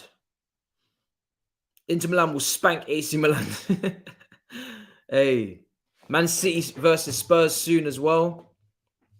Obviously, we got City versus Arsenal on Friday. That Milan Derby has got me written all over it, mate. I'm definitely doing that as well. I don't know what Chelsea's fixtures even look like before I even comment on such things, but yeah, man, that's looking mad. That is looking crazy. That's gonna be a good game. I mean, we watched them already. Yeah, Chelsea play on the 3rd of February, Friday. Fulham. That's on the 5th. Lock it in. Lock it in. Is it next Sunday? Lock it in. Lock it in. That's it. Yeah, next Sunday. Lock it in. 100%. More than you can believe will be there no matter what. No matter what. What else is coming up? Big Lazio versus Atalanta. Listen, that's a banger of a game as well, people, on the 11th of Feb. That's another banger in the Serie A. Atalanta, I think they won like 8-2 the other weekend. That's another banger. And Lookman is moving nuts for them. So that's another one. Yeah, man. Crazy. We're going to keep an eye on these title races. Yeah, it's crazy.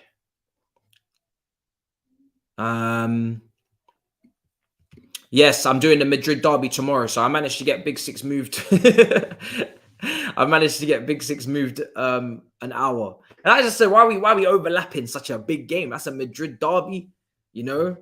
Let the people enjoy the Madrid Derby first, and then we come in later. Do you know what I mean? We come in straight after. So, yeah, man. Madrid Derby at tomorrow night. And what I'm going to do is next season, I'm going to review these games as well. But this season, I'm just mainly doing the watch-alongs. And then next season, I'll do the watch-alongs and I'll review them as well. As like a rival's view for people that don't get to watch these games, then I'll start to review them as well straight after the watch-alongs. But right now, I'm just going to just watch them and just learn about them and whatnot. Everyone's leaving Juve, of course, because they're broke. I mean, they're in some serious shit. So Yes, I mean Anthony's looking all right. Yeah, he's been all right, man. He's not stunk up the place, to be honest. He's been involved. He's looking all right. He was involved in one of the goals. Involved in one of the goals, yeah, from back to front. But I kind of called it already. I think Anthony will actually do well this game. I said it. I think he'll score. It's just his type of game again. It's his type of game. Nottingham Forest, Charlton, Cup games. Right now, in this moment for Anthony, where he's in this form, these are his bread and butters. You know, this is his bread and butters right now. You know, so he's mopping up this type of stuff, but he's got to step it up in the Prem. But it is what it is. Rashford's first goal was crazy. Second goal was alright. It was alright. But first goal was nuts. First goal was nuts. You missed the F1. March. Long day. Yeah, they will be back, man. They will be back. Chelsea will be back. Just enjoy it while you can, is my advice. Chelsea will be back. Same day. Oi. Tottenham versus Man City is the same day as Milan Derby. Sounds like we got ourselves a marathon. That's crazy. Sounds like we got a marathon. I bet is it one after the other? Or is there a gap? What's going on? Let me take a look. I'll tell you right here what games I'm going to cover. I'll tell you right here. Premier League, I'm looking at it, right? Premier League. So obviously Chelsea, Fulham on the Friday. Then on Saturday, I'll probably leave it. I'll be on Saturday Football Show, but on the Sunday, yeah, Tottenham versus City, 4:30 kickoff. So we're just gonna go Tottenham City, bang, straight into the next Serie A. We're just gonna go straight in, man. That's a double header right there.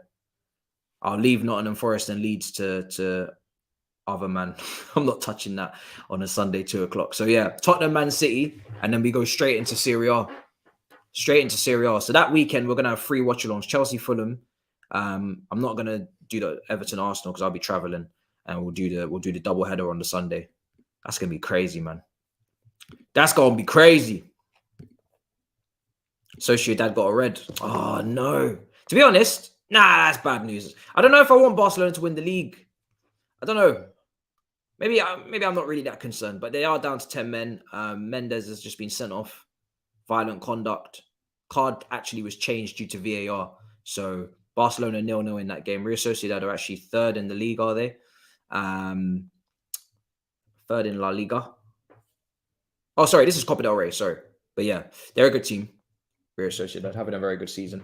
They're just showing Rashford's goal again. Copa del Rey, quarterfinal. You got a belt X for it. Only on special occasions. Will you do Champions League games? More than you can believe. More than you can believe. We'll do Champions League. More than you can believe, of course. That's why that's part of the reason why I'm prepping. So when I see these teams in champs, I know what to expect, or know a bit more about them, so they don't hit me. They don't hit me by surprise. They're the sort of matches I'd otherwise not follow, but wish I had. Yeah, same. That's kind of what it is. It almost forces me to get into it a little, into the other top 5 leagues a lot more and actually watch these teams, because I feel like I want to watch them. I want to know them. And it doesn't take too long before you really know a team, you know, and you really understand. You don't have to watch every single game they play, but if you can watch them every 2 or 3 weeks, you're going to know that team very, very well. So that's my aim. If I can watch all the top teams every 2 or 3 weeks, at least once a month, watch a top team, watch that top team every once a month at least. Then I'll feel like I know them fairly well at least. I'll be bringing that ball knowledge to the Big Six for sure, because I'm sick and tired of everybody saying, "Oh, Thabz has got the best ball knowledge." All right, I'm coming, man. I'm coming from my seat. Nerd tax. I'm coming, man. Better hold down that. You better keep that seat warm. We're coming. No Bundesliga games. I was actually meant to do Leipzig versus Bayern, but Big Six clashed with that. I should have tried to see if I could get that pushed as well. RB Leipzig versus Bayern was last week, I think, on a Friday. Yeah.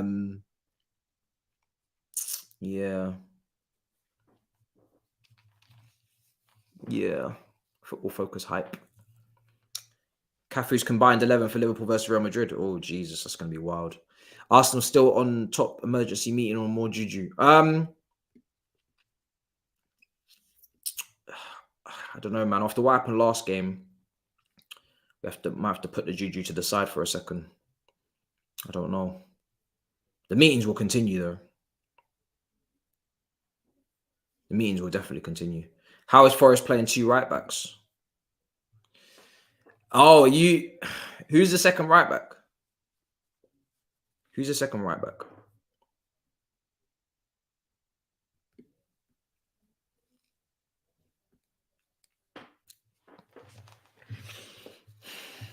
All right, half time. 2-0 to Man United. As I said, he's a DM. He's a DM. Not a right back. You're thinking of someone else. So, yeah. For me, Man United have got this in the bag, man. This is it. It's over. It was a great finish from Rashford. Second goal was calm as well. Nottingham Forest, I'm going to give them their credit. They've been a lot better than I expected them to be. They have actually offered something. They have had a few opportunities, a few moments. They had a good counter attack, but unfortunately, it was offside by the little thread. It was offside by a thread, but it is what it is. So yeah, they just have to kind of pick themselves up. But it's a cup game. Is it a priority for Nottingham Forest? No. If it was over one leg, one game, would I give them a chance? Yes. But over 2 legs, going to Old Trafford second leg, I just didn't see how Nottingham Forest would be able to navigate their way through this tie. 2-legged ties are set up much better for the top teams, man. If you want shocks in cups, you got to keep it to 1 game. 1 game, anything can happen, right? 2 games, fool me once, but fool me twice. I don't think so. So that's how I see it. Same with the other game. I didn't watch the other game yesterday. I know Newcastle were struggling for goals, but they managed to get there in the end with a win against Southampton. I don't know who scored the goal, actually. Let me see if I can find out. It was Southampton went down to 10 men. The goal came from who scored yesterday? Oh, Joe Linton. And one of the centre backs got a red card. Kind of looks like Southampton rotated a bit as well. So yeah, Joe Linton scored 1-0. They take it back to St James's. Done. They're going to wrap it up. So the final will be Newcastle Man United at Wembley. And I will be there no matter what. Again, I'm looking forward to it. It's going to be great. I hope Newcastle have made some signings, though, before that. They got 6 days left. I hope they bring in some players. They've been linked with Gallagher. They were linked with Loftus-Cheek. I think they were linked with Ziyech. I hope they bring in someone, even if it's not one of our players. Just bring in a couple faces, man. Just give yourself a little bit more. Because at the moment, they're looking a little bit like stagnating a little bit. They need just another kick, push them forward. A couple new faces will do that. They want Gordon for some reason. Gordon's a strange one again. He hasn't been starting recently for Everton. He didn't have a breakout year last year. And when I mean breakout to the point where breakout where I'm actually talking, clear. This guy has really asserted himself on the Premier League. He's done, I don't know, 10 goals, 10 assists or something. He's really asserted himself. Now, to do that in an Everton team is very difficult, but at the same time, to demand or to expect anyone to pay 60, 70 million for him is absurd. He hasn't done enough he hasn't done enough. Yeah, he hasn't done enough. But if he gets the move, Eddie Howe has shown that he can turn decent to average players to very good players and to work in a certain system. You can see it with Longstaff, you can see it with Willock, you can see it with quite a few of their players. Even Joe Linton, he's kind of given him a new lease of life. Almiron has never had form like this before. So if Gordon was to go to Everton, I wouldn't be surprised if Gordon actually ends up being really, really good. But it's the James Maddisons that I would love them to go and get, but he's injured at the moment. Newcastle should shop at Juventus cut price quality players. Fair. Tottenham took a couple players last January and got good value for money out of it. But yeah, I don't really get the Gordon hype. I'm not going to lie. I don't get it. Second half's coming up soon. Thoughts on Nketiah? Nketiah is doing a madness right now.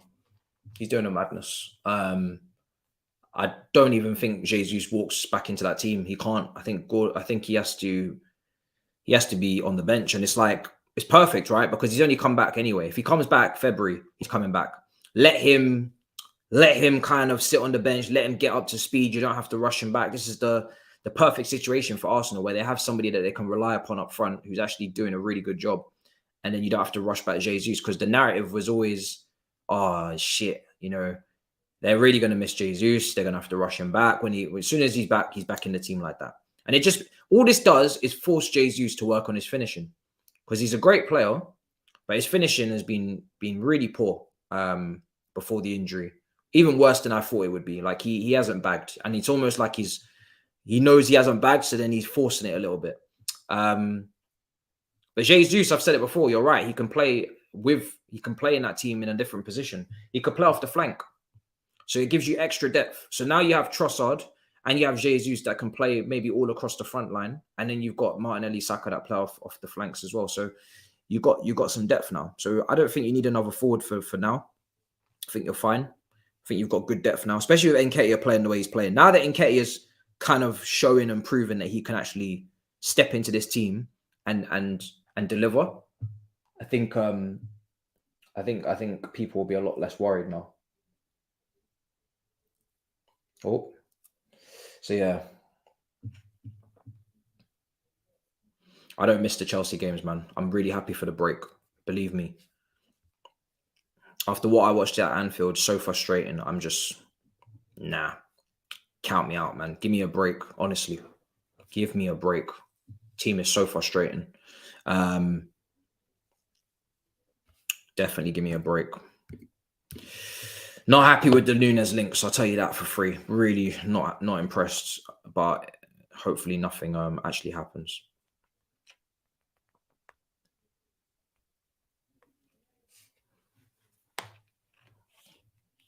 Yeah.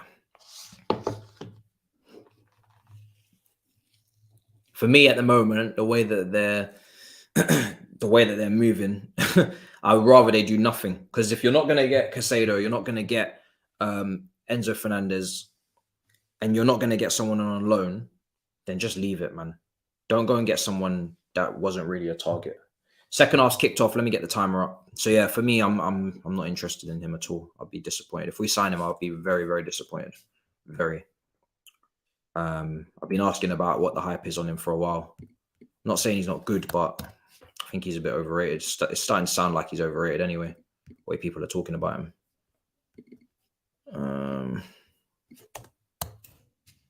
Rather Liverpool get him. Let Liverpool get him. I'll have no problem with that. Liverpool scouting right now anyway. It's a little bit fugazi. I don't think we should be watching them too closely. If they want Nunes, that tells me something's wrong. The way they've been scouting recently. Not been impressed by any of Liverpool's signings recently at all. So if Liverpool want him, stay away. If Arsenal want him, go and get him. That's how it works. Arsenal are the new Liverpool for scouting, man. I want to know who Arsenal want. I don't want to know who Liverpool want. I want to know who Arsenal want. You man are thinking about Liverpool 2-3 years ago with these targets, man. Need to be looking at Arsenal. Why do you think I was in the AFTV video spying on them? Because I need that. I need them targets.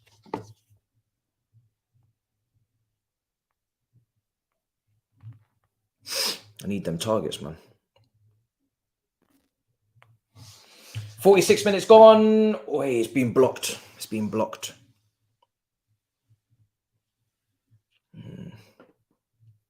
Yeah, man. Some people are still thinking about Liverpool targets like as if this is 2020. Nah, bro. It's 2023, bro. It's not 2020.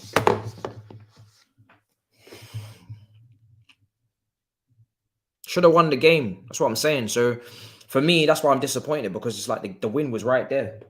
The win was right there, man. Ericsson, oh, good ball. That was a great corner. Here's Anthony. Anthony's getting a lot of criticism right now. I saw Darren Bent called him a bit of a YouTube footballer. Here's Rashford. Rashford. Gonna find Anthony. Good pass, Bruno. Don't spam it. Ericsson, Anthony. Oh my goodness. Playing well, Man United, to be fair. I think Anthony, man. We'll see. Let's see if he comes good, man. I personally do think Anthony's got something to him, but yeah, he does need to develop a right foot. But he kind of like a quick Ziyech that can't pass. That's how I would describe him. Or doesn't have the same vision as Ziyech. Not can't pass. I'm going to say he doesn't have the same vision Ziyech has, but he's way quicker, way better 1v1 in terms of that. So yeah, it's kind of like a balances out to an equal. Time to invest in Anthony Stonks. Why did I call Saeed? They're winning 2-0. This is a pretty much a foregone conclusion. I don't want to call him because he's going to gas it up too much. We've seen this. It's just a routine win. I said it from the get-go. 3-0 Man United. We move, man. We move. Something light. Any FIFA collabs? I need to get on that. Yeah, I need to get on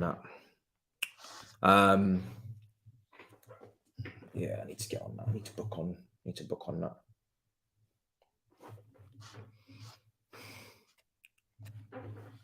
I think it's Turkish I need to play. But he's got Big Six Extra tonight and Big Six Thursday, so it's tough. I'll see if he can do Friday. Party caught him. Who's quick? Oh, yeah, well, Party's quick as well, though, isn't it? So Anthony's quick. Anthony's quick.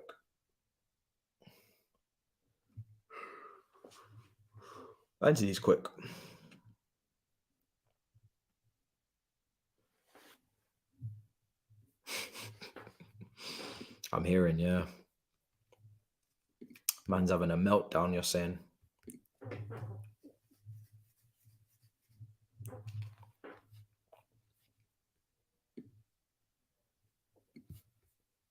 Yeah, sounds like he's not very good. I'll probably whoop him. I might set up with him just for the bants. Worse than Conte. 50 minutes gone, Ericsson. See, Man United really should be getting their third goal and wrapping this up and throwing on the Garnachos and the Alangas and whatnot. It's that type of game. I'm not going to lie to you. It's that type of game. Or even though this is first leg, second leg, so maybe they'll just keep the strong team out for the whole game and try and score as many goals as possible and then just fully rest in the game at Old Trafford.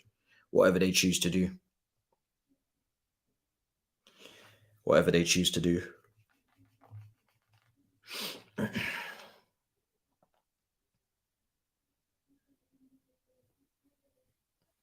Yeah, why is he not getting a go?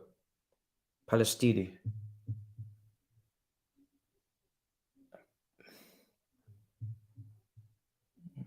Bruno, man. I know Bruno had a great World Cup, but he's got a ceiling for me. He's still got a ceiling. He's just so erratic sometimes. Can't get on board with it. De Gea heads it away. Oh, Nottingham Forest. Oh, good defending. That was actually good defending from Lindelof for once. That was good defending. That was very good defending.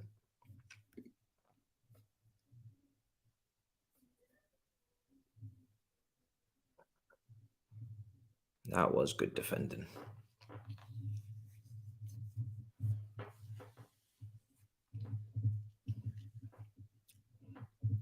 .51 minutes gone. It's going to be played out wide. Ball in, overhit as hell. Headed away again. Ah, man. Nottingham Forest just don't have the quality. What's a team, barring your own, in the top six that you admire? That's a strong word, bro. Strong word.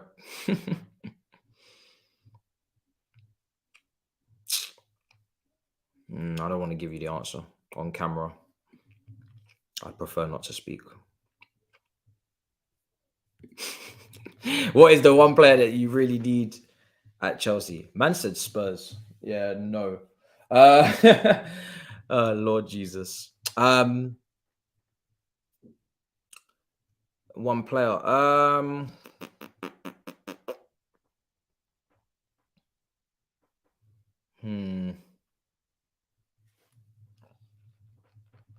I wouldn't say there's any one player that we need. I would say it's more profile. It's more type of player. Because there's a lot of players. Oh, that was off the bar.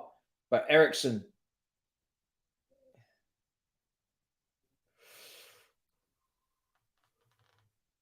Still can't believe Tottenham saw Eriksen was there and didn't get him. It's just pure negligence. Rashford, oh, good save. Pure negligence. I can't believe they saw that their former player was just chilling in, ready to move on the cheap, and they didn't get him. It's just pure foolishness. Yeah, there's not one player I would say that we need. No one player is that great, that is realistic at the same time. But if I was to go with a profile, I'm saying Enzo Fernandez is the profile right now that I need to see in this team. So I would say him if you're looking at an individual. So why is my top midfield target? You put him in midfield next to a DM, because he's not a DM, but if you used to put him next to a DM, say even you put him next to Zakaria for a sec, just as a stopgap until the end of the season, then go and get yourself a top DM. Put him in there and just watch the amount of chances we probably end up creating alongside those new wingers that can dribble, because they're gonna make the runs, they're gonna pick up good areas, but you need someone who can play it into them, and he can do that. So that's my biggest issue right now with this team, is whoever ends up in advanced areas, whoever ends up in advanced zones from midfield can't play a pass to save their life. So it's all well and good Loftus-Cheek carrying the ball in between the lines and ends up in the final third, can't pass. All good Gallagher pressing from the front, wins the ball back, can't pass. All good Mason Mount picking up the ball in the half space, can't pass at the moment. So it's like, it's all well and good being there, but if you can't actually pass at the moment, then what's the point? He can. That's the difference. Ball in, heads away again. Shot and saved.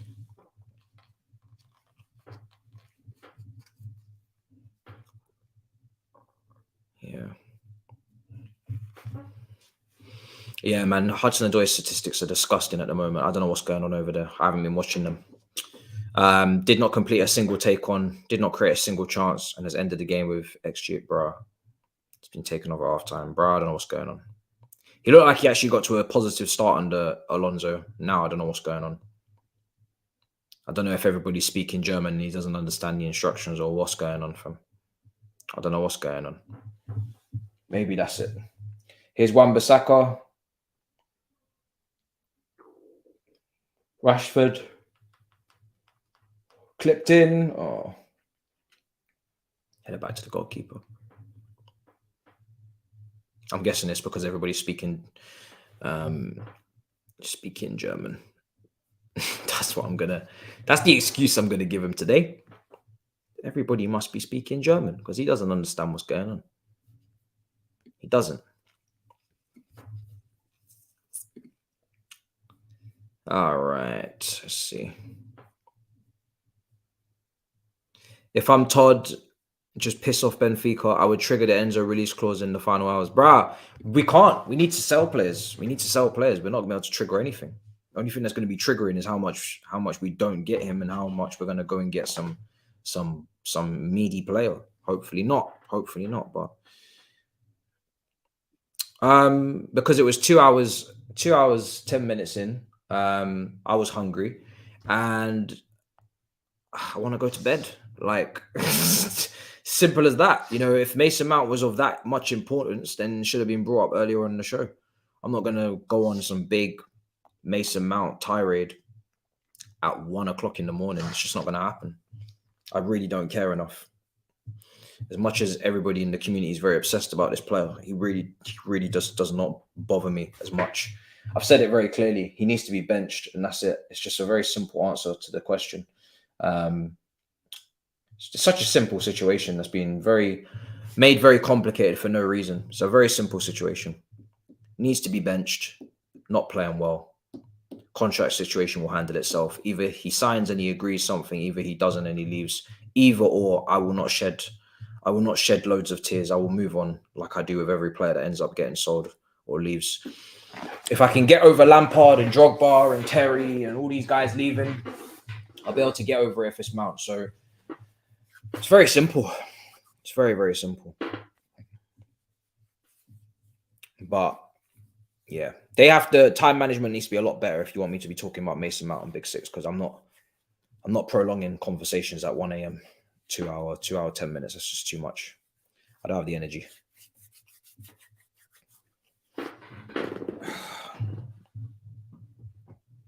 I'm not a robot. Yeah, no, 100%. I mean, Chelsea are not in the FA Cup this weekend. They got a lovely long break, which was not planned. And I find it quite embarrassing that it's FA Cup weekend this weekend and I'm not involved. It's really embarrassing. I'm not going to lie. We've only had one round and we're not involved. It's nuts. It's actually nuts. So, yeah. It's fine. If we're not going to win it anyway, then who cares? But I always feel like in cup competitions, you can win. I feel like you can win.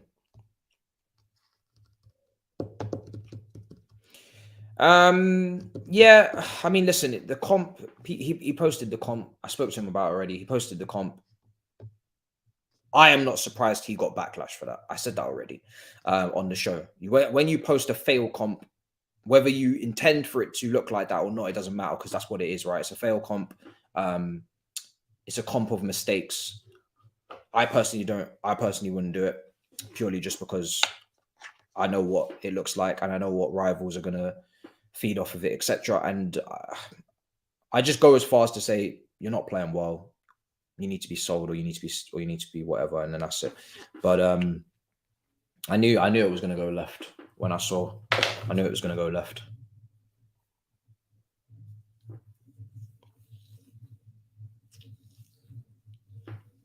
I don't think it was just about doubting. I think it's about the comp.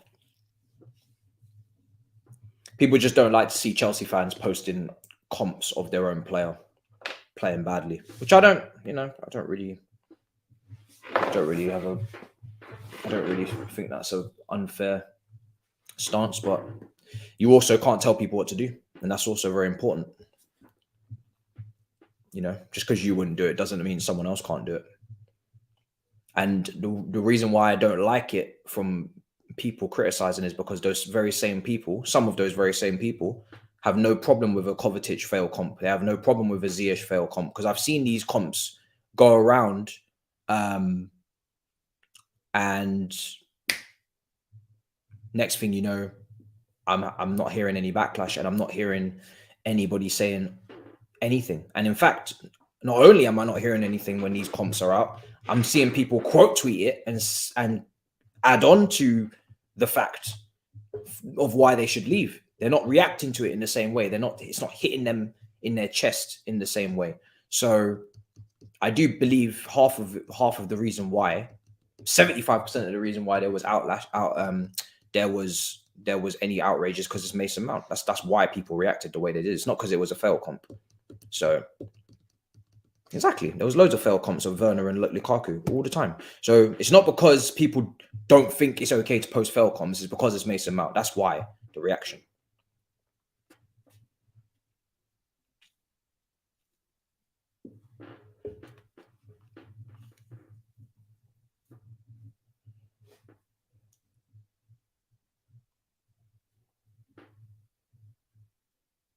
It was a good show. I'm not going to tell him right and wrong. He's older than me and he can make his own decisions. You know what I'm saying? We're mates. And I told him I wouldn't do it. That's what I said. I said it live on the show. I wouldn't have done it. It's not something I would do. I'm not going to tell him he's wrong for doing it because, he can make his own decisions. He didn't. What he did is not something that is not allowed to do. Technically, you are allowed to do that. You can post that if you want. Do you know what I mean? It's your account. You can do as you want, do as you please. So, but I'm just saying I'm not surprised there was backlash. But there's backlash for reasons that I don't really rate, and it's just it's just pure hypocrisy. That's what I think. It's a lot of hypocrisy. It's a lot of hypocrisy. I've seen people share Ziyech comps, all of that stuff. No problem. Ain't got no problem with it. So that's why I'm not really trying to hear it from everybody in terms of, oh, Mason Mount hate, da da da da. It's not. You're not asked when there's someone else. I'm not interested.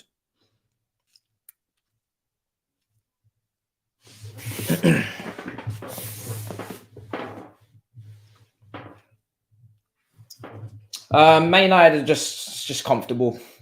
Listen, Nottingham Forest are just here. They're just here. They're not really present. They might look like they're trying, but we all know what's going to happen here. Lingard's coming on for Nottingham Forest. I feel like because I've watched so much football, I just know when a game is done, and this is one of those games that is done. Very much done. So I've seen it before. Chelsea, all the time. Chelsea have probably got 15, 20, 30 minutes to go in the game, and I know it's over. I don't even need to watch the rest of it to know what the score is going to be. But of course, we're gonna watch the rest. But this game is done. This game is very much done. As soon as that second goal went in, Nottingham Forest ain't coming back from that. And Man United now, tactically, I know what they're going to do. They're either going to just see the game out, or they'll get the third and then start rolling in changes. But Man United have dropped the intensity massively here. They're not. Look, just watch. Let's just watch the next 2-3 minutes. Look at Martinez on the ball right now. Assuming he's going to flip it out, switch it. There's just no urgency to anybody's play. There's no urgency on either team. Garnacho's come on now to play off this left-hand side. He's probably going to bring urgency because he actually is trying to prove himself. Got a second goal was come from Weghorst.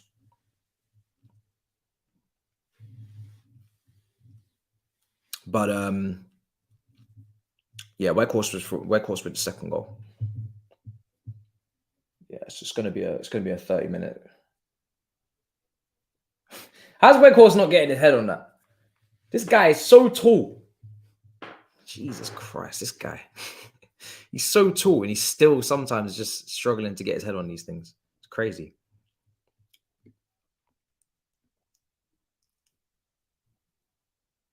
No, the game's at the City ground. That's why like this is just done. You know what I'm saying? Like they're not going to Old Trafford and changing this one. It's nuts. I'm not gonna lie. Very unlikely that I actually do the second leg. I'm gonna check what's going on in Europe first before I say this. Because if the second leg, say they win this 3-0, second leg is done, really. So I think I'll probably see what Europe is saying in terms of fixtures, just to see what's competitive and what big games are going on. Because this game is mad. So over. The whole tie is basically over. It's mad. Ten Hag wouldn't let them drop the bag either. He'd go nuts. He wouldn't let them drop the bag from here. He'd be fuming.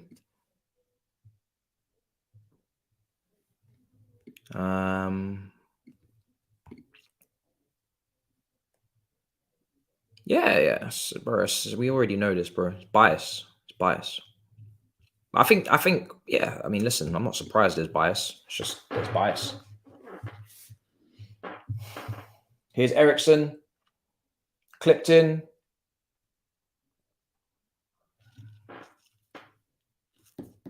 Forget the next game. I just wanted to see how the tie would kind of set itself, how it would line up, and it's gone pretty much how I expected it to. But every single game, and this tie starts off 0-0, so I thought, let me just see if Nottingham Forest can do me something, but no, unfortunately not. 2-0 down at Old Trafford. I wouldn't be surprised if they even make changes and rest players, especially if it goes 3-0 and then you're going into the second leg and you're 3-0 down from the first leg. You're going to Old Trafford second leg. Are you going to play your strongest team, or are you going to make some changes and focus on the Premier League if you're Nottingham Forest? I don't know.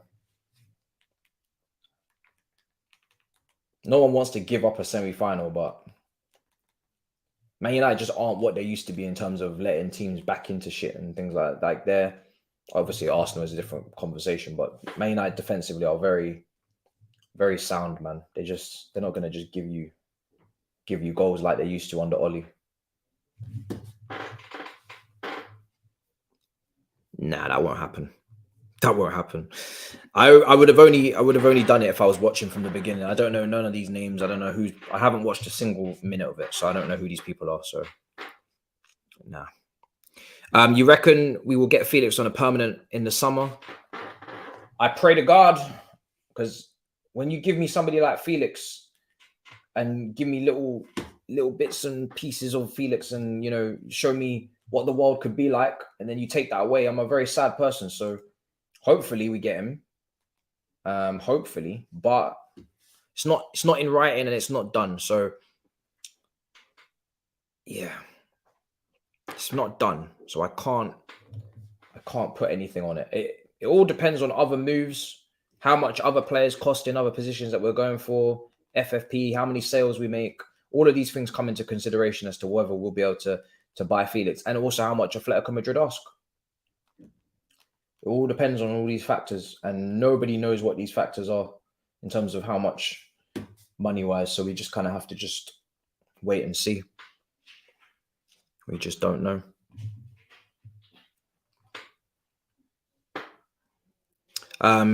Three people I wish. Okay, so this is easy.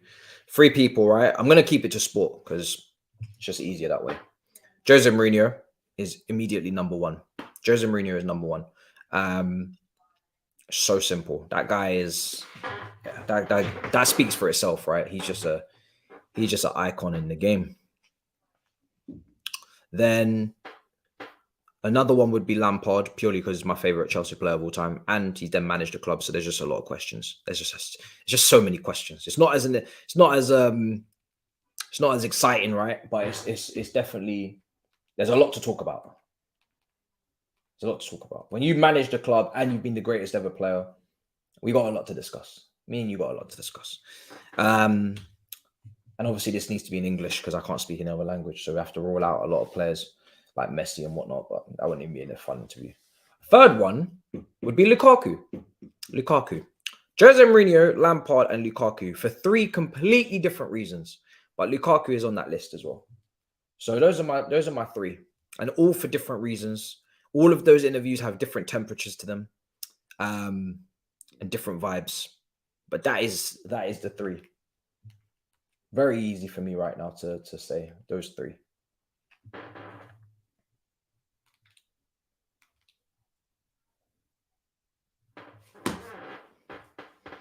Yeah. Oh, you're saying these nasty things. What's the highest valuation of Felix? Sorry, this thing's just buffering like a crazy, man. I don't know, man. That all depends on how he plays for us, because if he puts up man of the match performances and moves like a madman, then I might say something crazy in terms of the valuation. But if he comes and drops stinkers, then I'm not going to even want him. So you just have to wait. Way too early to call that. Way too early. We shall see. But it's going to be over 100, yeah. It's going to be around about that 100, something like that. I'd say about 100. But if he's on crazy form for us, then maybe more. Palestri ball. Let's see what this is. What's all this talk been about, man? I'm intrigued. I'm very intrigued. I mean, who did he sign from? Was it Atalanta he came from? I think it was, wasn't it? Signed from Atalanta. But I think he didn't come from the first team. I think he came from the second team. Or was he playing for the first team? I'm not sure. I think he was playing. I think he was in the second team. Struggling to remember. Bro, what is going on with this, man? Oh, that's Ahmed. Oh, right. I've got them confused. That's Ahmed. Yeah, I'm thinking of Ahmed. Okay, fair enough. Fair enough.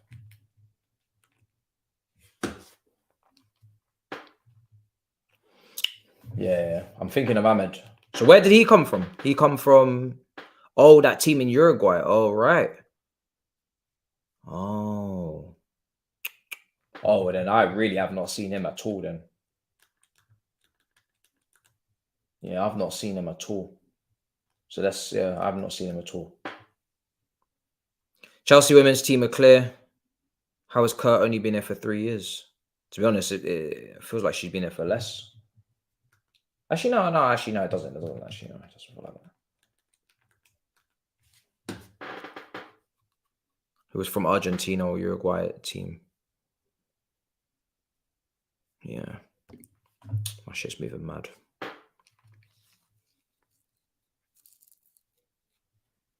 Yo, anybody can dash me a link to this game, let me know, man, because this shit's pissing me off.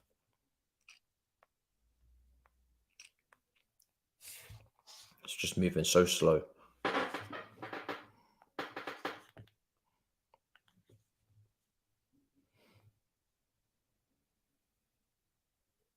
Yeah. Oh, I saw Sam Cohen her first year was struggling, man. Yeah, she was struggling for goals and yeah, it was looking mad. There we go. It's back now. Bro, what the hell's been going on, fam? Things been moving mad. Oh my days, still moving mad.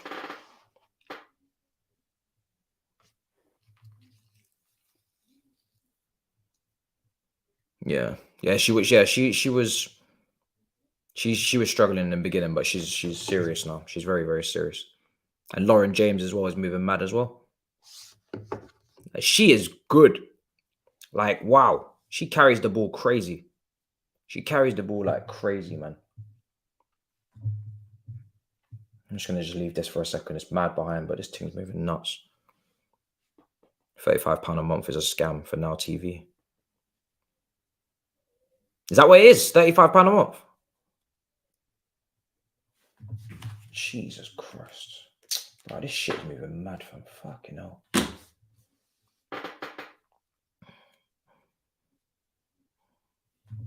Okay, it's back now. So where is he going to play, by the way? Sorry, is he from Uruguay? Palestiri? Palestiri? Where does he play? What position? Is he a winger? I think he's a winger, isn't he? Just trying to look out for him at the moment. Garnacho. So Garnacho is obviously still off the left. Fred.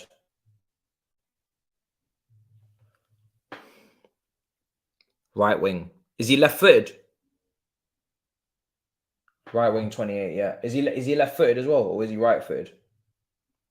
Because you guys on the right wing, you could have some competition over there if he makes a name for himself, if he has a good performance. I don't know where you guys see him in terms of his development. Right, okay, he's right-footed. I don't know why I convinced myself Forest could do something here, bro. As soon as I turned this TV on, I knew Forest had no chance today. I don't know what it was. I just felt it in my gut feeling. I just knew. I just knew they wouldn't get nothing out of this game, man. Nothing. I see him on the ball. Okay, let's see what he's got. Here's Fred. I see Weghorst making that run. Bruno. Yeah, man. I just got a gut feeling, man. They just weren't on nothing. They weren't on nothing. Wan-Bissaka.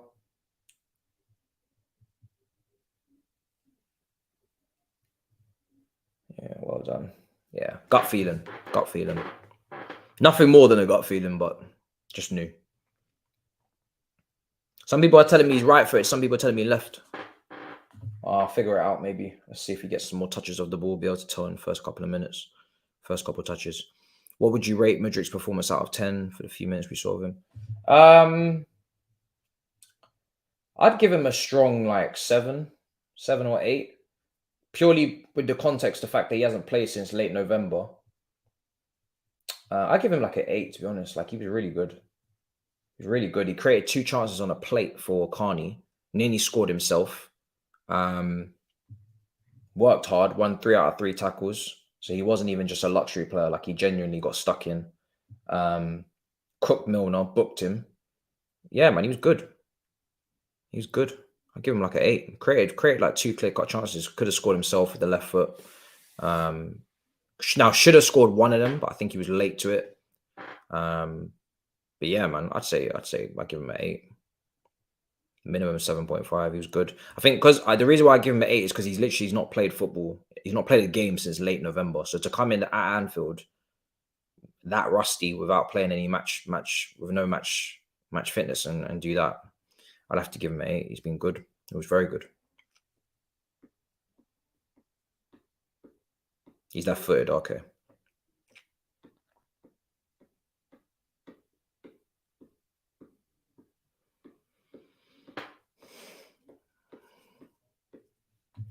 $78 minutes gone. What's going on here?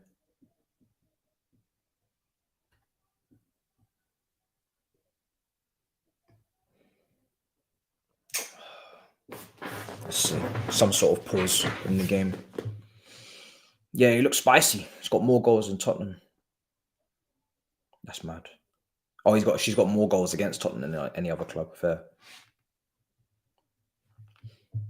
All right, there seems to still be an argument about what foot he is. Well, he's just stuck in a nice right-footed cross.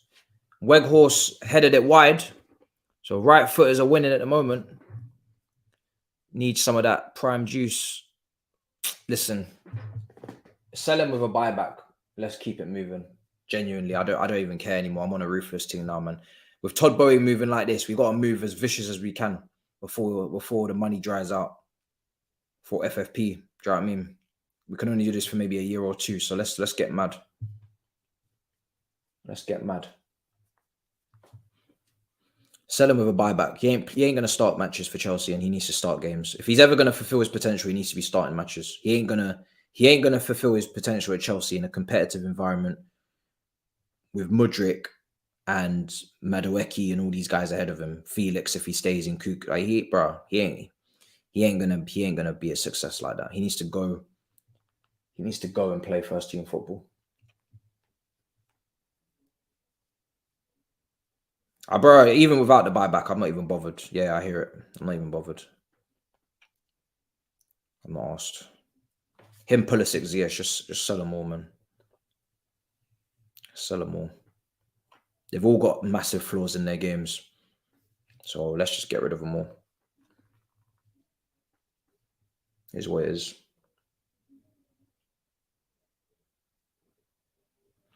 He doesn't make 200k. He's on 120, I think. He's not on 200k.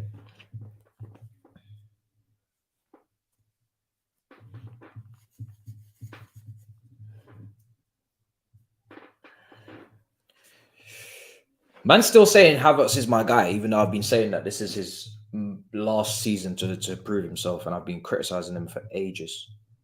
Like, what do you mean, my guy, bro? I've been saying this guy's playing by default for ages, bro. That's not a compliment, by the way. 10 minutes to go. I literally said by the end of the season. Iceman, you watch all my streams. You should listen more. You're literally on all my streams, yet you're not listening, bro. I said by the end of this season, if he does not perform, move him on. I've said this so many times. I've got no problem saying it. I'm not scared of Kai leaving, you know. I don't mind.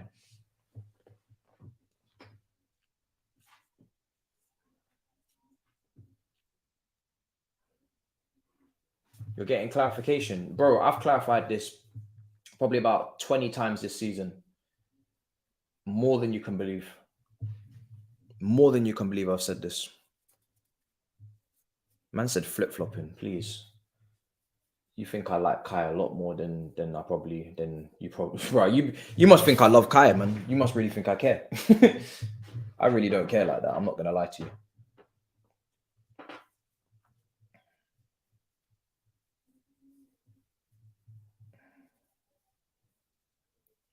Wan-Bissaka winning a free kick. Smart play. Very, very smart play.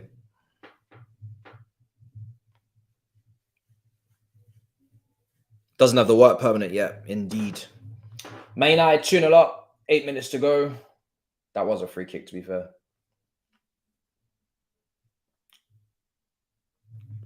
Not much on it, but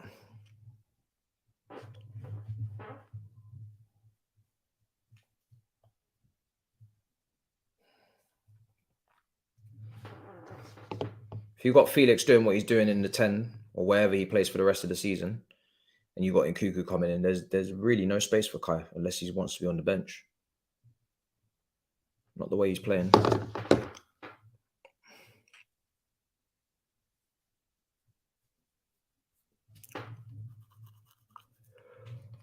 Tuchel ban has been pushing. Who in the Chelsea squad do you rate outside of ability? What do you mean? What do you mean? What do you mean? You have to have ability or I can't rate you. That doesn't make sense. If you don't have ability, then it's a long day. It's a very, very long day. LR is hilarious. Tuchel ban saying all those players there are rubbish. Kai Mount, Ziyech, Pulisic, all rubbish. All rubbish. Rubbish. That's what he's saying. They're not trash, but if their confidence is gone and they can't be recovered, then we have to move. We have to keep it moving. We may have broken them, but now we must continue. Oh, emotional attachment, bro. I'm not gonna lie to you. My emotions, I can't be emotionally attached to many players, man. Eden Hazard left. That was my moment of cutoff. Do you know what I'm saying? Now I don't play those games. If you're the best players, those are the ones that I have the most connection to. So the Reece Jameses, big connection. Thiago Silva, big connection. It's based on performance. It's based on performance.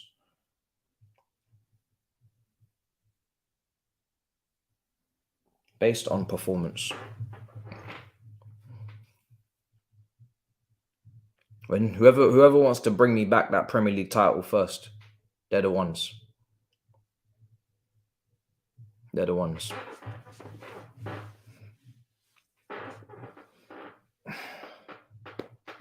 Felix, I do like. I've always been I've always been a fan of Felix, though. But that's regardless of Chelsea. That's not really got nothing to do with Chelsea because he's not done anything for Chelsea.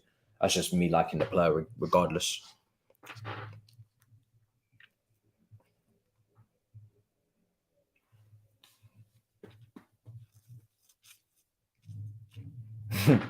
Weghorst comes off. On comes Elanga. 5 minutes to go.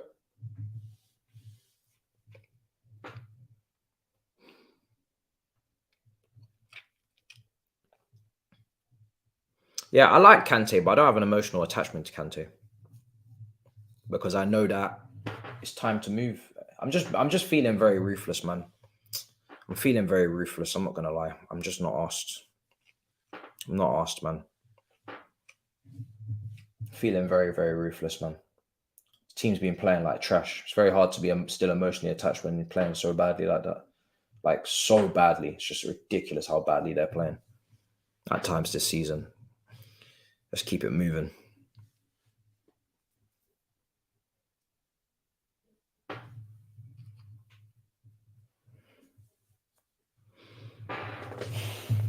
Four minutes to go.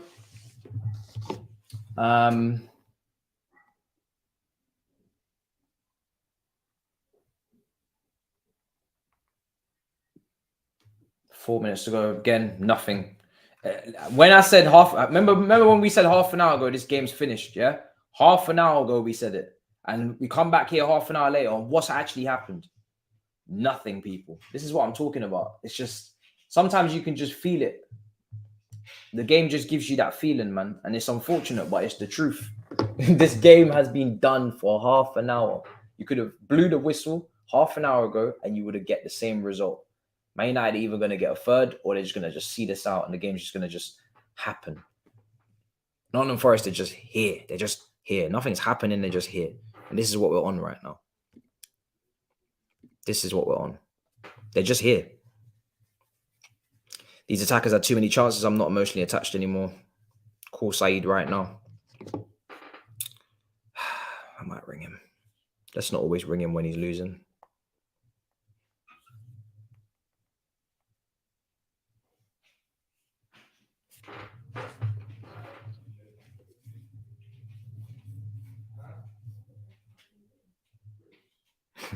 Yo, what you saying, man? Yo, bro, what you saying? You good? I see your game. Yeah, man. Halfway through Wembley, man. Halfway through Wembley. We're on our way, man. Bro, Chelsea plays a team. this They're is... doing team bond. Oh, Pelestri! Pelestri! Oh! Longer! Shoot!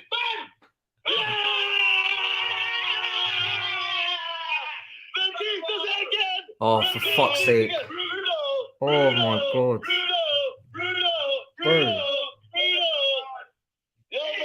Why does this keep happening? Why is it every time I ring you, you score? Keep calling me. Come on. Keep calling me. What the fuck? You've only come to call Man United. You've only come to call Man United. You've only come to call Man United. Bro, I'm actually shook. Matisse, what's your team doing, mate? They're doing team bonding, you know that? Wait, who is that? Who is that I hear? Good guy from Milan. Boom. Yeah, Wembley. Where the famous Man United ever go to Wembley. Wembley. Where the famous Man United ever go to Wembley. How? Wembley. How? I just called him just for a little catch up, you know, but it's 3 goals. Like I don't Let's go catch up, because we're going to Wembley. I don't understand. I don't understand how this keeps happening. This is another time where you just called and it's been a goal. Bro, it's the 2nd time in a row, bro. What the hell? This is what I'm saying. Call me often. Keep calling. Call me. Oh my God, everyone fell. Oh my days, that's dangerous. I'm so confused. Oh my days. I'm genuinely confused, Even the people. players. Matisse again. Everyone's saying Matisse again. Every Yeah, time. man. Yo, listen. Fuck. We're here, man. We're here. Wow, because this has been the last 10-20 minutes has been dead. Like this game's been over. I know.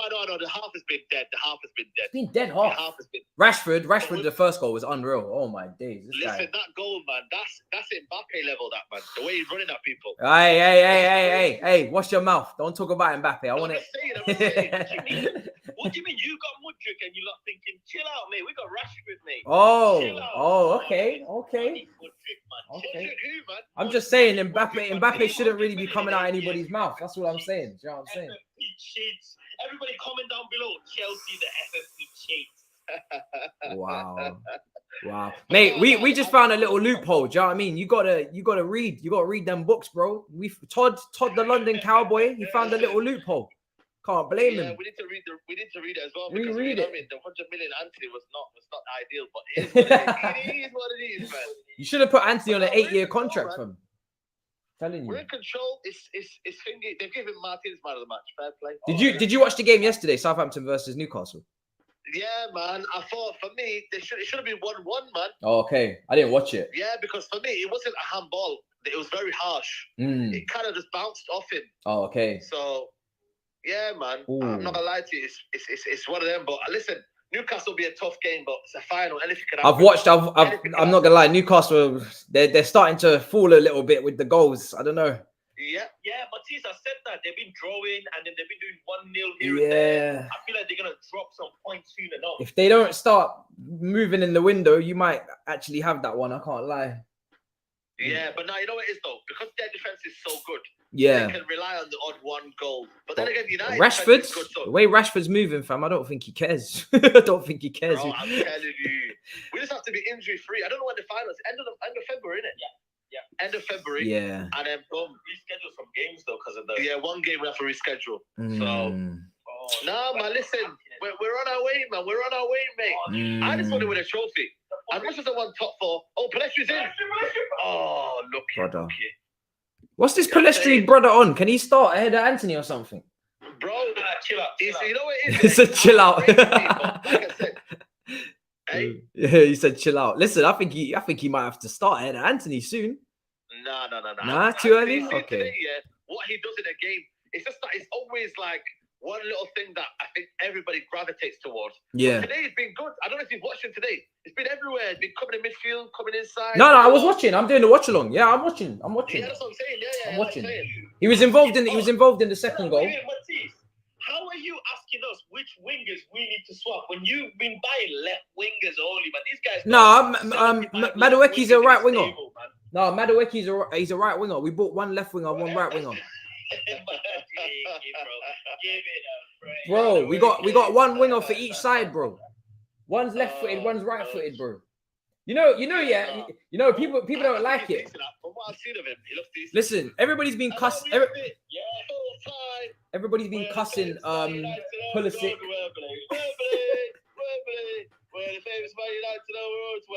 are you going Wembley this year? No.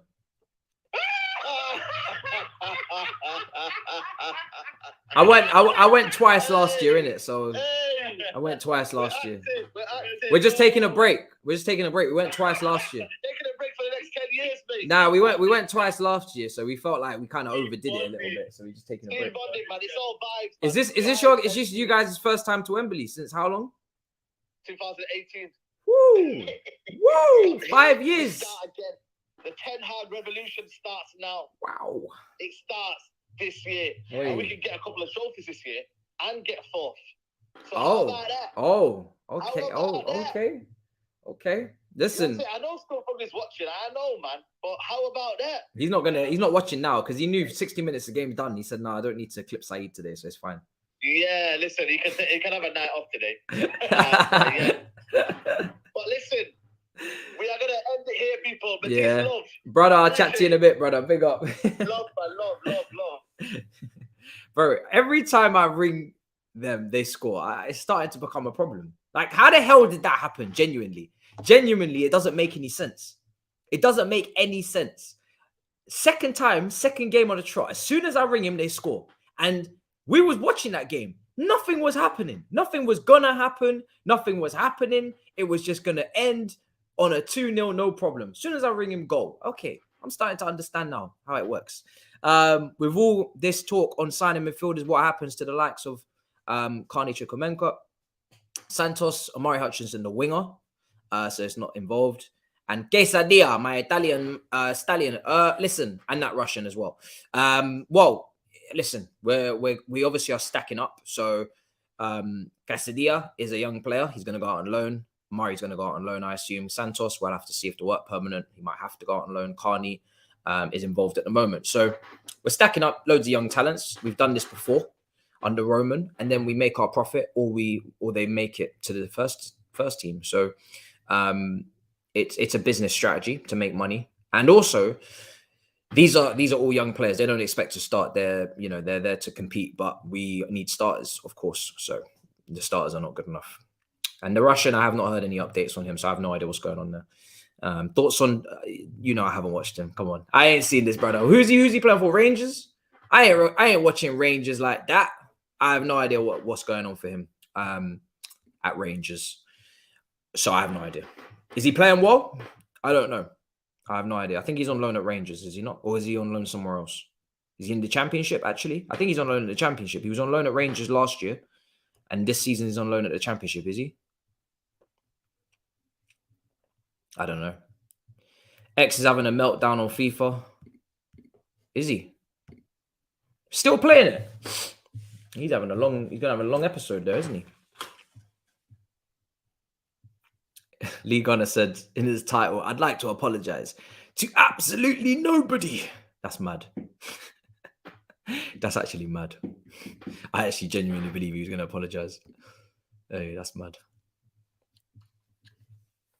So yeah, man. Mad. All right. Well, while I'm with you, I'm not going to make a video for tonight. I'm going to play FIFA on Friday, Saturday, like I said. So let's go through the news and let's just have a little bit of a football conversation before I wrap up. Big Six Extra starts at 10 o'clock. I'll redirect you there. Don't worry. Let me do that now. So yeah, let's have a little catch up with the news and whatnot before we come to an end. I'll put out a video tomorrow. We've hit 39.5. Much appreciated. That's dope. So yeah, I'll put out a video tomorrow. I just don't feel like there's anything worth making a video on right now. So I'll try and hopefully there's something tomorrow, but yeah. Okay. I might even do like a topical video. I probably won't even bother with the news anymore. Because this Matisse Nunes shit is just so left field. It don't make no damn sense. Like I said, unless somebody puts in a bid, I'm really not paying it too much mind. Someone's got to put in a bid for me to start reacting to stuff, you know. But that's the level we're on now. We're not in the business of just every single little inquiry we're going to start talking about. Because if it don't amount to nothing, I feel like I've genuinely wasted my time and I've wasted your time. So we could talk about giving opinions on these players, but if they're not coming, then who really cares? So I'm just waiting to see. If they're actually going to join, or they're actually going to be bid for. If they're bid for, I know it's serious interest, so I'll take that seriously. The Matisse Juju strikes again for this club. Bro, I'm genuinely annoyed that happened. I can't believe that happened. I'm starting to think something is wrong. It doesn't make any sense. It doesn't make any sense. Sam's rant on United was legendary, man.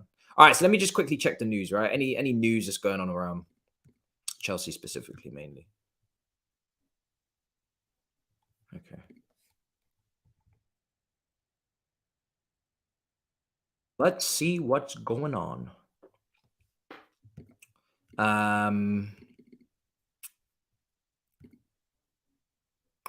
Okay, sorry. I'm just thinking who I should go to first. I'm just going to start with Fabrizio, the basics. So this is better than doing a video. I could just quickly give you my thoughts. Okay.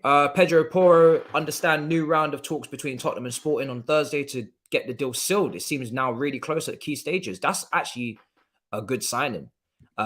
We did a little bit of background check on him when we were linked with him in a video I believe I put out, but we never did anything with that. 24 to 48 hours, they feel like it could be done. Payment terms, final point of this discussion. Be a very good signing for Tottenham. He's immediately their best fullback, in my opinion, straight away, immediately. So, yeah, fair play if they get that done. Let's see. Brighton is still doing Brighton things. Will I be? Yes. No, I will watch it. I mean, I'm not gonna be in there for the whole of it because I need to eat, but I will be present.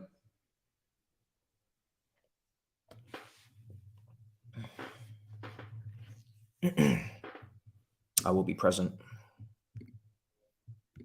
Yeah. Let me see what else has been happening.